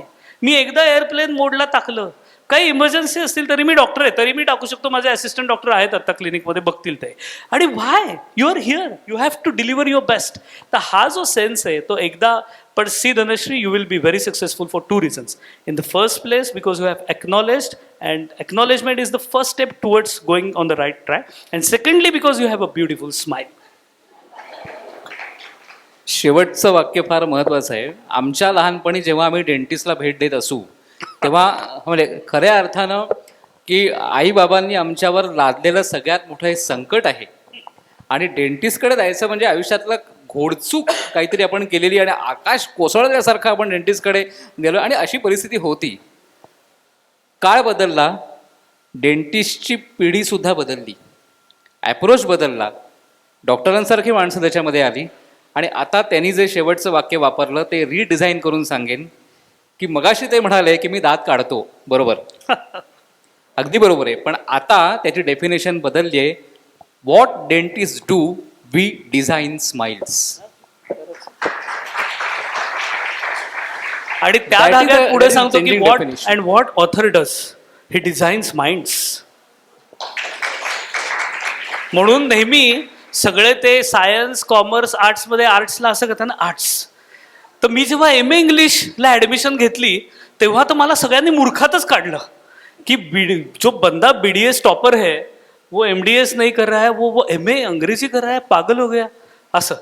तर असं असतं, कारण आपल्याकडे ही एक काहीतरी अशी, आता अभी मॅम इंग्लिश लिटरेचरच्या आहेत, सो यू नो की द सोसाइटी लुक्स की उसमें कुछ सीखना होता है क्या, किताबें पढ़नी होती है आपको, वो भी लव और अफेअर्स की, असं म्हणतात लोक सगळ्या ह्याच्यात. तर मला असं वाटतं की सगळ्यात मोठी पॉवर हब ही आर्ट्स फॅकल्टीमध्ये असते. आणि ॲक्च्युली आर्ट्समध्ये सायन्स आहे, सायन्समध्ये आर्ट्स आहे, आणि कॉमर्स तर सगळ्यांना पुरूनच उरणार आहे आयुष्यभर. ज्या माणसाला हिशोब नाही ना स्वतःचे नीट ठेवतायत त्यालाही डिसिप्लिनच लागते. तुम्ही साधं पिक्चर पाहायला गेला 4 मित्र, तरी तो एक मित्र असतो, तो म्हणतो हा कर ग, मी नंतर जीपे पाठवतो. कधीच येत नाहीत ते जीपे. मग आपण ग्रुपवर टाकायचा हिशोब, स्क्रीनशॉट, की पेंडिंग आहेत तुझे. सो हिशोब हे महत्वाचे असतं. येस, लास्ट कोणी आहे तिकडनं, कोणाचे आहेत का? हा थांब, तुला घेतो मी. एक मिनिट, तिकडे कोणी विचारणार आहे का मुलं? मला तुमचे चेहरे मित्रांनो दिसत नाहीये. काही विचारा, बिंदास्त. नाही दिसत आहे तोपर्यंत तुझा विचार. नमस्कार, माझं नाव तेजल जगदाळे आहे. तेजल जगदाळे. तेजल. तर तुम्ही लेखक आहात, संगीतकार आहात आणि सोबत डेंटिस्ट सुद्धा आहात. पण जेव्हा आपण लेखक बोलतो तेव्हा तुम्ही डेंटिस्ट आहात हे म्हणजे कुठेतरी मनाला पटत नाही पहिली गोष्ट. तर मला एक म्हणजे चांगली गोष्ट आहे, पण जेव्हा आपण लेखक बोलतो तेव्हा आपल्याकडे एक पद्धत आहे की मनामध्ये एक वेगळी आकृती तयार होते की पाहिलं कुर्ता वगैरे घातलेला पिशवी, मग त्यामुळे ते कुठेतरी मनाला पटायला आवड आहे. पण मला असं त्यामुळे विचारायचं आहे की आता मी इथे खूप सारे प्रोफेशनल कोर्स करणारे स्टुडंट आहेत, तर मग जेव्हा हा सगळा अभ्यासाचा व्याप आणि त्यामध्ये आवड आपली जपायची असते, तर तेव्हा कुठेतरी तो अभ्यास सांभाळता आवड कुठेतरी मागे जाते. तर त्यावेळेस ते दोन्ही मॅनेज कसं करायचं? आणि अजून एक दुसरा प्रश्न असा आहे की मी एक पुस्तक वाचलं होतं नरेंद्र जाधव यांचं, आमचा बाप आणि आम्ही. तर त्यामध्ये जेव्हा नरेंद्र जाधवांना विचारलं गेलं की तुम्हाला मोठं होऊन कोण बनायचं आहे, तेव्हा ते म्हणाले होते की मला लेखक व्हायचं आहे. आणि त्यावरती त्यांच्या भावाची अशी प्रतिक्रिया होती की त्यांना म्हणजे हे भिकारपणाचे डोहाळे आहे. तर मग म्हणजे तुम्ही बोलात की तुम्ही खूप दिल्लीत लय पश्चिमाचा कार्यक्रम होता मावळणकर सभागृहात. त्यावेळी सुमित्रा महाजन लोकसभा अध्यक्ष होत्या त्या, आणि नरेंद्र जाधव सर ते चीफ गेस्ट होते दोघं. आणि माझा त्या स्टेजवर माझा कार्यक्रम झाल्यानंतर नरेंद्र जाधव सरांचं बोलली सुद्धा त्यांनी पाश्चात्य संगीतावर एवढं सुंदर भाषण केलं. आणि मला रिग्रेट झाले की तो दिल्लीतला अत्यंत बंडल कॅमेरामॅन असल्याने त्यांनी तेव्हाच चुकवलं. इथे सर फार चांगलं करतात त्यामुळे सगळं जाणार आहे. तर त्यांनी सुमित्राताईंचं भाषण निम्म तोडलं, माझा कार्यक्रम निम्मा अर्धा पांढरा शुभ्र केला. आणि दिल्ली हे ओके, एक गंमत म्हणून आधी पटकन सांगतो की शहरांमधला फरक काय की दिल्लीमध्ये काय, तर Delhi is a city of mediators, सगळे मेडिएटर आहे. Mumbai is a city of production, of generation. त्यामुळे तुम्ही फार चांगल्या शहरात. आणि Pune is a city of attitude. दुसरं काय आहे माहिती नाही, पण ॲटिट्यूड आणि IT. पण आता सेजल फार बस हा तू विचार दे. तुम्ही दोघं पण म्हटलं होतं की तुमच्या वेळेस लेखक किंवा पत्रकार होते ते एक सेलिब्रिटी दर्जाचे होते, पण आजकाल जर विचारलं तर मग लेखकांना तेवढा मान किंवा ओळख मिळत नाही. म्हणजे मला आधी जेव्हा शाळेत होते तेव्हा वाचनाची आवड होती, त्यामुळे मला पण लेखिका व्हायचं होतं किंवा साहित्य क्षेत्रामध्ये काहीतरी करायचं होतं. पण जेव्हा मला हे कळालं की त्याला एवढी ओळख नाही किंवा त्यामधून एवढा पैसा जनरेट होऊ शकत नाही, त्यामुळे मी ऑप्शन म्हणून ॲज अ प्रोफेशनल कोर्स करते. पण ही आवड मला कुठेतरी जपायची, तर त्यासाठी काय करावं लागेल आणि लेखकांना किंवा कलाकारांना चांगले किती सुंदर प्रश्न, अतिशय सुंदर. सेजलनी फार मागे बसलेल्या मुलांनी प्रश्न विचारू नका, पण ऐकलात तरी का सेजलचा प्रश्न? तो इतका चांगला तिने विचारला आता. हे बघ सेजल, याचे 2 पार्ट्स आहेत. एक म्हणजे लेखकच नाही, कुठल्याही माणसाला पोट पाण्याचा काहीतरी उद्योग करायला लागतो आणि तो प्रत्येक वेळी आवडीचा मिळेल असं नाही किंवा जमेल असं नाही. आणि आवड ही सब्जेक्टिव्ह गोष्ट आहे. तू अगदी तुला लेखन, तू एखाद्या माणसाला गाणं आवडतं, लेखन आवडतं म्हणून तो त्यात गेला तर त्याच्यात 10 अजून असे कप्पे असतात जे त्याला आवडत नाहीत. असंही असतं. म्हणजे एखादा गायक आहे तर त्याला ऑर्गनायझर बरोबर डील करायला लागतं, त्याला पैसे त्याचे किती मिळणार बघायला लागतं, प्रोग्रामसाठी जाऊन 10 लोकांना भेटायला लागतं, पुरस्कारांसाठी आजकाल लॉबिंग करतात, सगळ्या गोष्टी असतात. म्हणजे हे काही पार्ट काही म्युझिकमध्ये येत नाहीत, आर्टिस्टमध्ये येत नाहीत. सो मुद्दा असा आहे की तुम्हाला एक डिसेंट चांगलं प्रोफेशन असणं, जी एक प्रोफेशनल कॉम्पिटन्सी आहे, ज्यातनं तुम्ही ते करताय, it's a thing to be, म्हणजे having a sense of pride for your self. So माझ्या जनरेशनमध्ये आता माझं एक्झाम्पल स्वतःचं जे आहे, मला असं वाटतं की माझ्या इथे मी डेंटिस्ट्री का सोडत नाही असं मला किती जणांनी विचारलं आहे. आणि मला असं वाटतं काय संबंध, मी हे काम करताना फुल फ्लेश्ड करतोय आणि मला तेही आवडतं आणि जमतंय. सो ही जी रिजिडिटी माझ्या जनरेशनची होती, ही प्लीज तुमच्या जनरेशननी तरी आता सोडून द्या. तुम्ही जेव्हा लेखक बघता यापुढे तेव्हा ब्लेझर घालून चांगल्या कपड्यात आला असेल असं बघा, कुर्तासारखं इमॅजिन करू नका. सो द थिंग इज, आपण what happens, we labelise and we compartmentalise.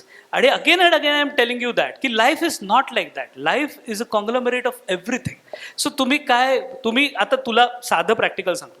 आत्ता तू शिकतेस, तुला काहीतरी प्रोफेशन, स्किल, कॉम्पिटन्सी हवी आहे, नोकरी किंवा उद्योग तुला चालू करायचा आहे, तर you have to focus there या क्षणाला. इथे तुझं समजा वाचनाची आवड आहे, ती सोडून द्यायची काही गरजच नाही. कितीही माणूस बिझी असेल तरी थोडं वाचूच शकतो. सो तुझ्यातला जो रायटर आहे तो आत्ता थोडा बॅकफूटवर जाईल, पण तरीही देअर माइट बी मुवमेंट. एखाद्या रविवारी तू छान रेनी डेला लिहू शकतेस. आणि त्यानंतर एकदा झालं की आयुष्यात ते जे असतं ना की फक्त 25पर्यंत स्वप्न पाहायची असतात, नंतर सेटल व्हायचं असतं, that is the most funny idea. Those people who claim they are settled are either lying म्हणजे to you, or they are म्हणजे काय म्हणतात, or they are lying to themselves for that matter. Settlement ऐसा कुछ नहीं होता है यार. पूरी जिंदगी आपको सीखनी है. अख्खं आयुष्य completely you have to learn throughout your life. So खूप मोठं असतं आयुष्य, कुठल्याही वयात तुम्ही लिहू शकता. तू लेखक म्हणालीस, अनेक लेखकांनी नोकरी आणि वेगवेगळे उद्योगधंदेच दिवसभर केलेत.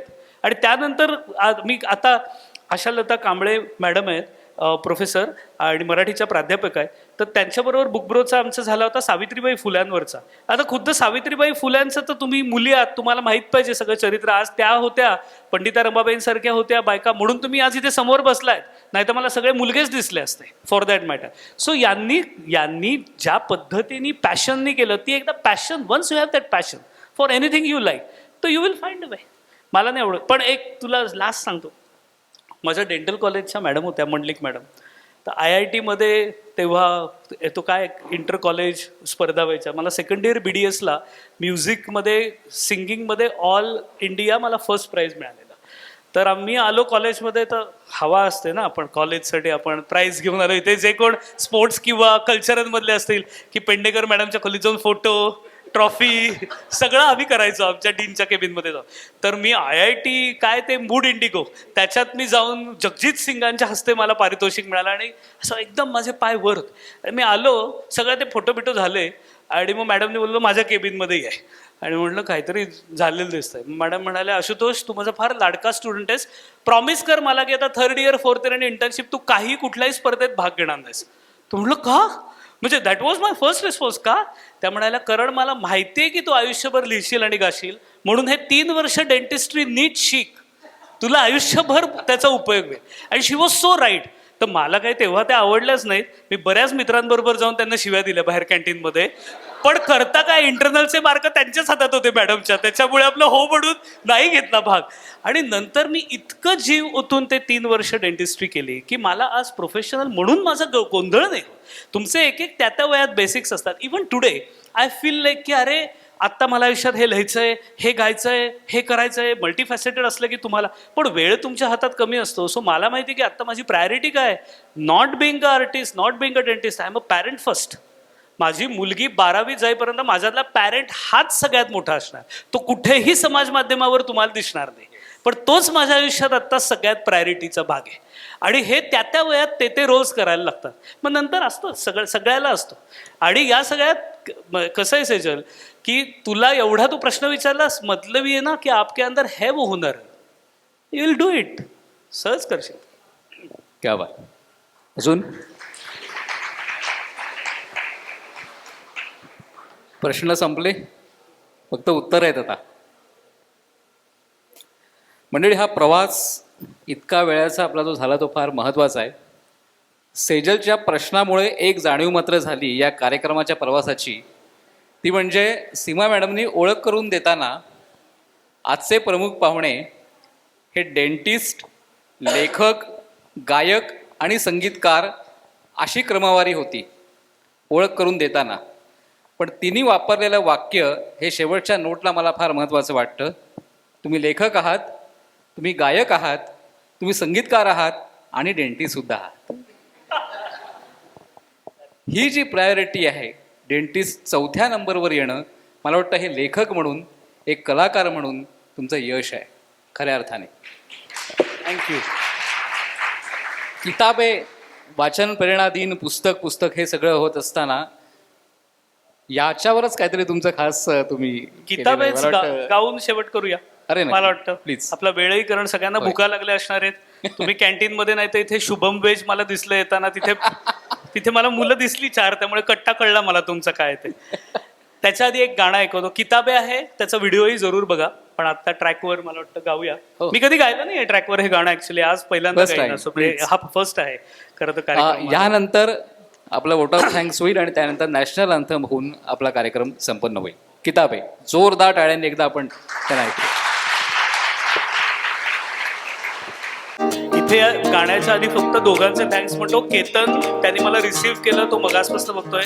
आणि इथे सचिन दादा आहे, त्यांनी मला नाव सांगितलं, तेही मगासपासून लावतायत, त्यांचे आभार. आणि थोडा मोठा करा बस.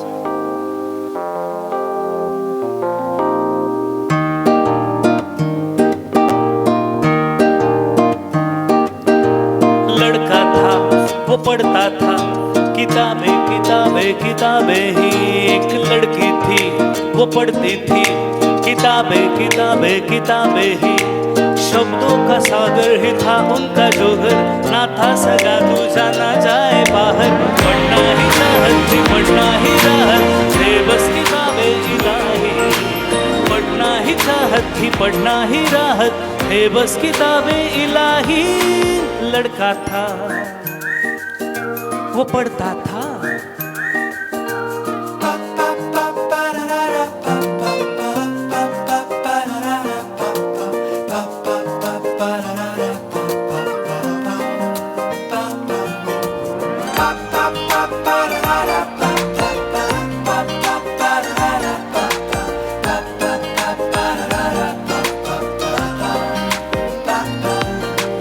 रातें बुझती हैं, बातें पिघलती हैं, सांस भी थमती हैं, पर यादें वही तो है.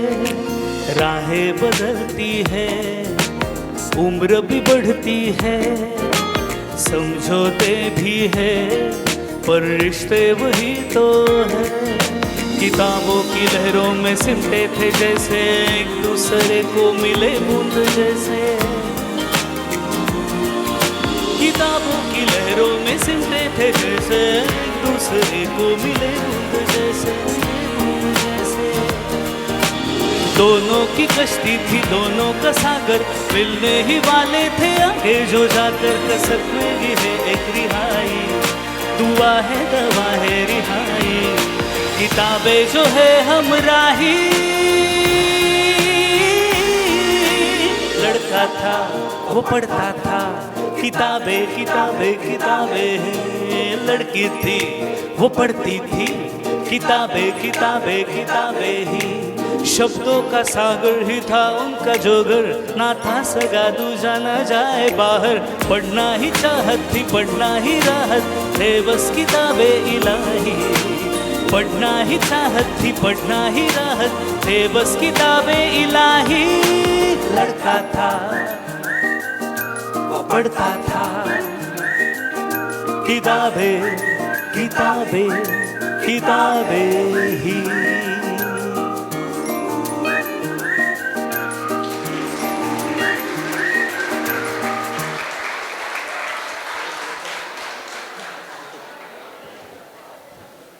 हॅलो, वन्स मोर ऐकलं मी. ते सवय नाही असेल कदाचित, पण ऐकलं बरोबर आहे ना? नक्की वन्स मोर. मधनं ते पापा आहे ना त्याच्यावर कडवं गात. हे याचं फार मोठं क्रेडिट आमचा मित्र प्रसाद साष्टे, त्यांनी किती सुंदर अरेंजिंग केलंय याच्यात. लावतोस एक एक फक्त आवाज किस्सा येतोय ना सांगतो. नीट मिक्स होऊन? एक किस्सा सांगतो फक्त. Thank you. थोडं पुण्यात घडलेला किस्सा आहे म्हणून सांगतो. म्हणजे एक गाणं चालू होतं आणि त्या गायकाला 4 वेळा वन्समोर आला. 4 वेळा वन्समोर बरं का. आणि नंतर मात्र शंका वाटायला लागली म्हणजे जरा, म्हणून त्याला विचारलं की अजून गाणं तुम्हाला इतकं आवडलं, अजून किती वेळा वन्समोर? तेव्हा प्रेक्षकांमधला एक जण उभा राहिला आणि म्हणाला, गाणं बरोबर होईपर्यंत. तर असं आज नाहीये. MCCच्या मुलांकडनं मिळालेली दाद ही सच्ची दाद आहे, म्हणून वन्स मोर हे मला इथे आवर्जून सांगायचं आहे. प्लीज.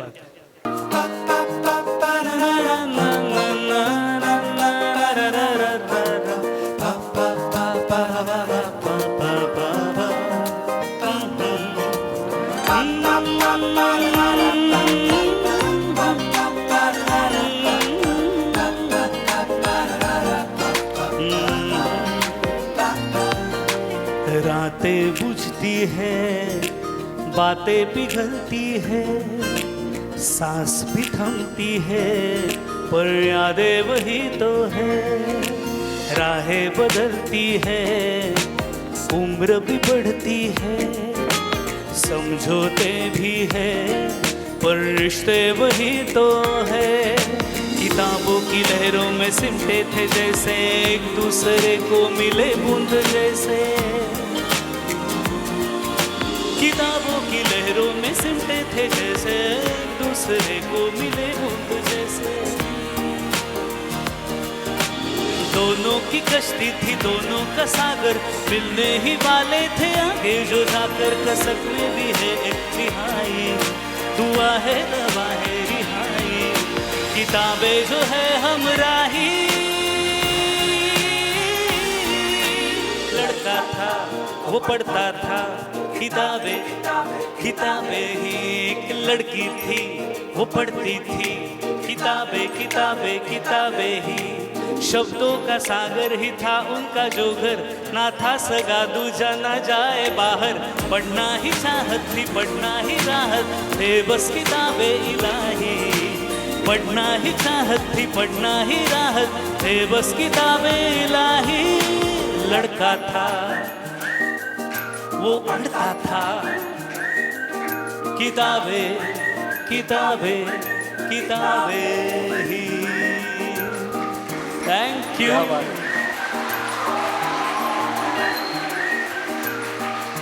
Thank you thank you thank you. तुम्ही इतके छान दिवे लावलेत सगळ्यांनी की I couldn't resist taking the shoot. मी अख्ख्या फोनमध्ये डिसिप्लिन वाढली कार्यक्रमात, पण सगळ्या मुलांनी मोबाईलचे टॉस लावले. तर मी म्हटलं की चलो मैं मुलुंड कॉलेज का कॉमर्स का कोल्ड प्ले बन गया. Thank you guys. खूप छान. मला MCCच्या सगळ्या मुलांनी दिलेली दाद पाहून शेवटी एवढंच म्हणेन की दाद देण्याचे भान आहे, म्हणूनच दाद घेण्याचे भान आहे. दाद देण्याचे भान आहे, दाद घेण्याचे भान आहे. महाराष्ट्र, नीट ऐका पुढचे 2 शब्द तुमच्यासाठी आहेत. महाराष्ट्र ही अशा प्रकारच्या कलाकारांची खाण आहे, कारण ऐकणारा तुमच्यासारखा शहाणा कान आहे.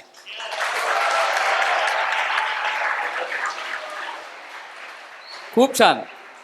मी चौधरी सरांना विनंती करतो की त्यांनी वोट ऑफ थँक्स या.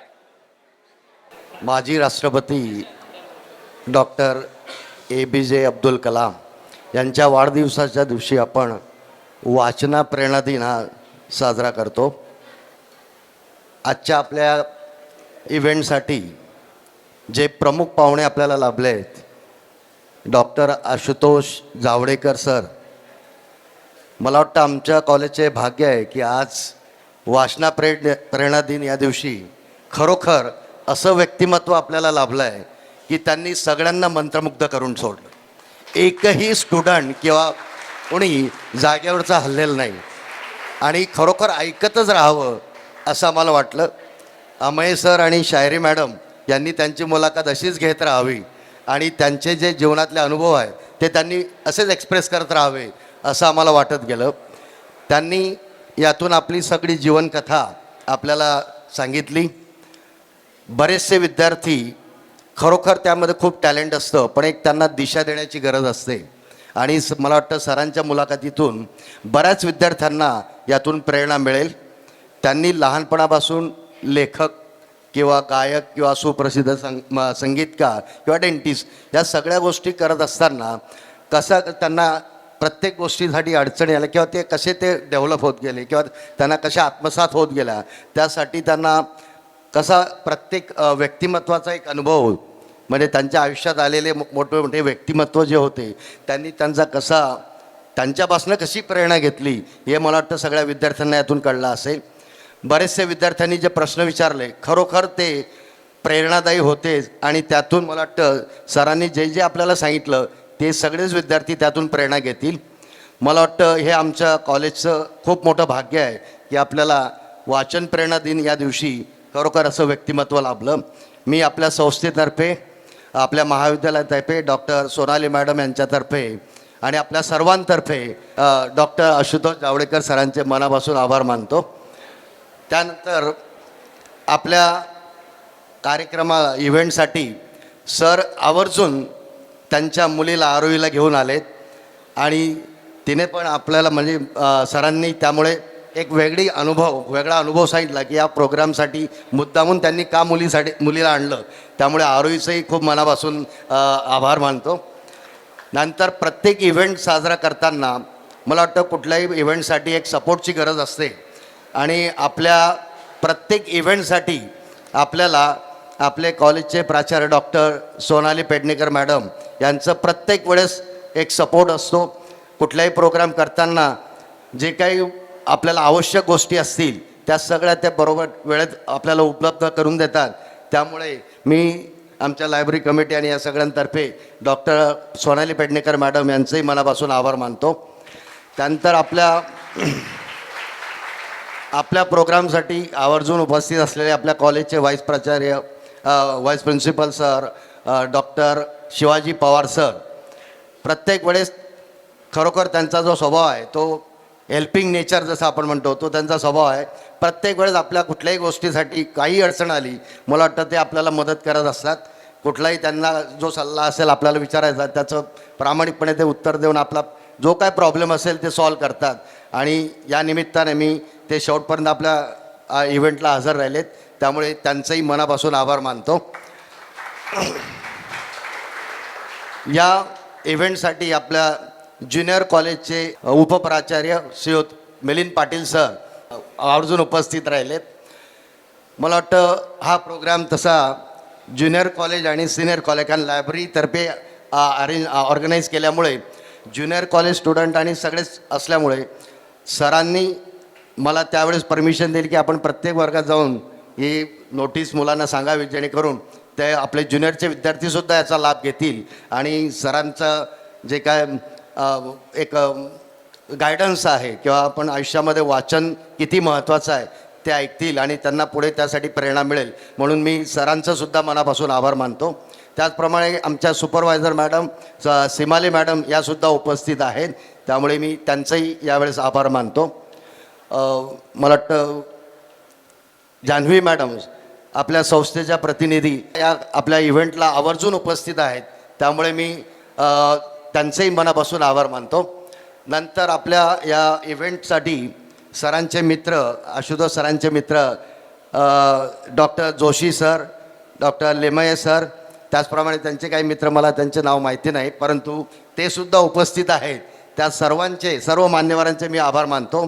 नंतर आपले भगत सर पण उपस्थित आहेत भाषा लाड या माध्यमातून, तर मी त्यांचेसुद्धा मनापासून आभार मानतो. त्यानंतर सर्वात महत्त्वाचे म्हणजे या कार्यक्रमाचे केंद्रबिंदू ते म्हणजे आपले स्टुडंट फ्रेंड्स. तुम्ही सर्वांनी खरोखर या सरांचं म्हणणं ऐकून घेतलं, गायडन्स ऐकून घेतलं आणि जो प्रोत्साहन किंवा जो उत्साह तुम्ही दाखवला त्याला शब्दात व्यक्त करता येणार नाही. त्यामुळे तुम्हा सर्वांचं मनापासून आभार. आपले कॅमेरामन सरांचं नाव नाही माहिती पण सरांचा खूप मनापासून आभार. आपले teaching non teaching staff members सर्वांचं मनापासून आभार. ज्यांनी ज्यांनी या प्रोग्राम सक्सेस होण्यासाठी मदत केली त्या सर्वांचं मनापासून आभार. आणि हा प्रोग्राम यानंतर सर्वांनी नॅशनल अँथमसाठी प्लीज उभं राहायचं आहे. जनगण मन अधिनायक जय हे भारत भाग्य विधाता.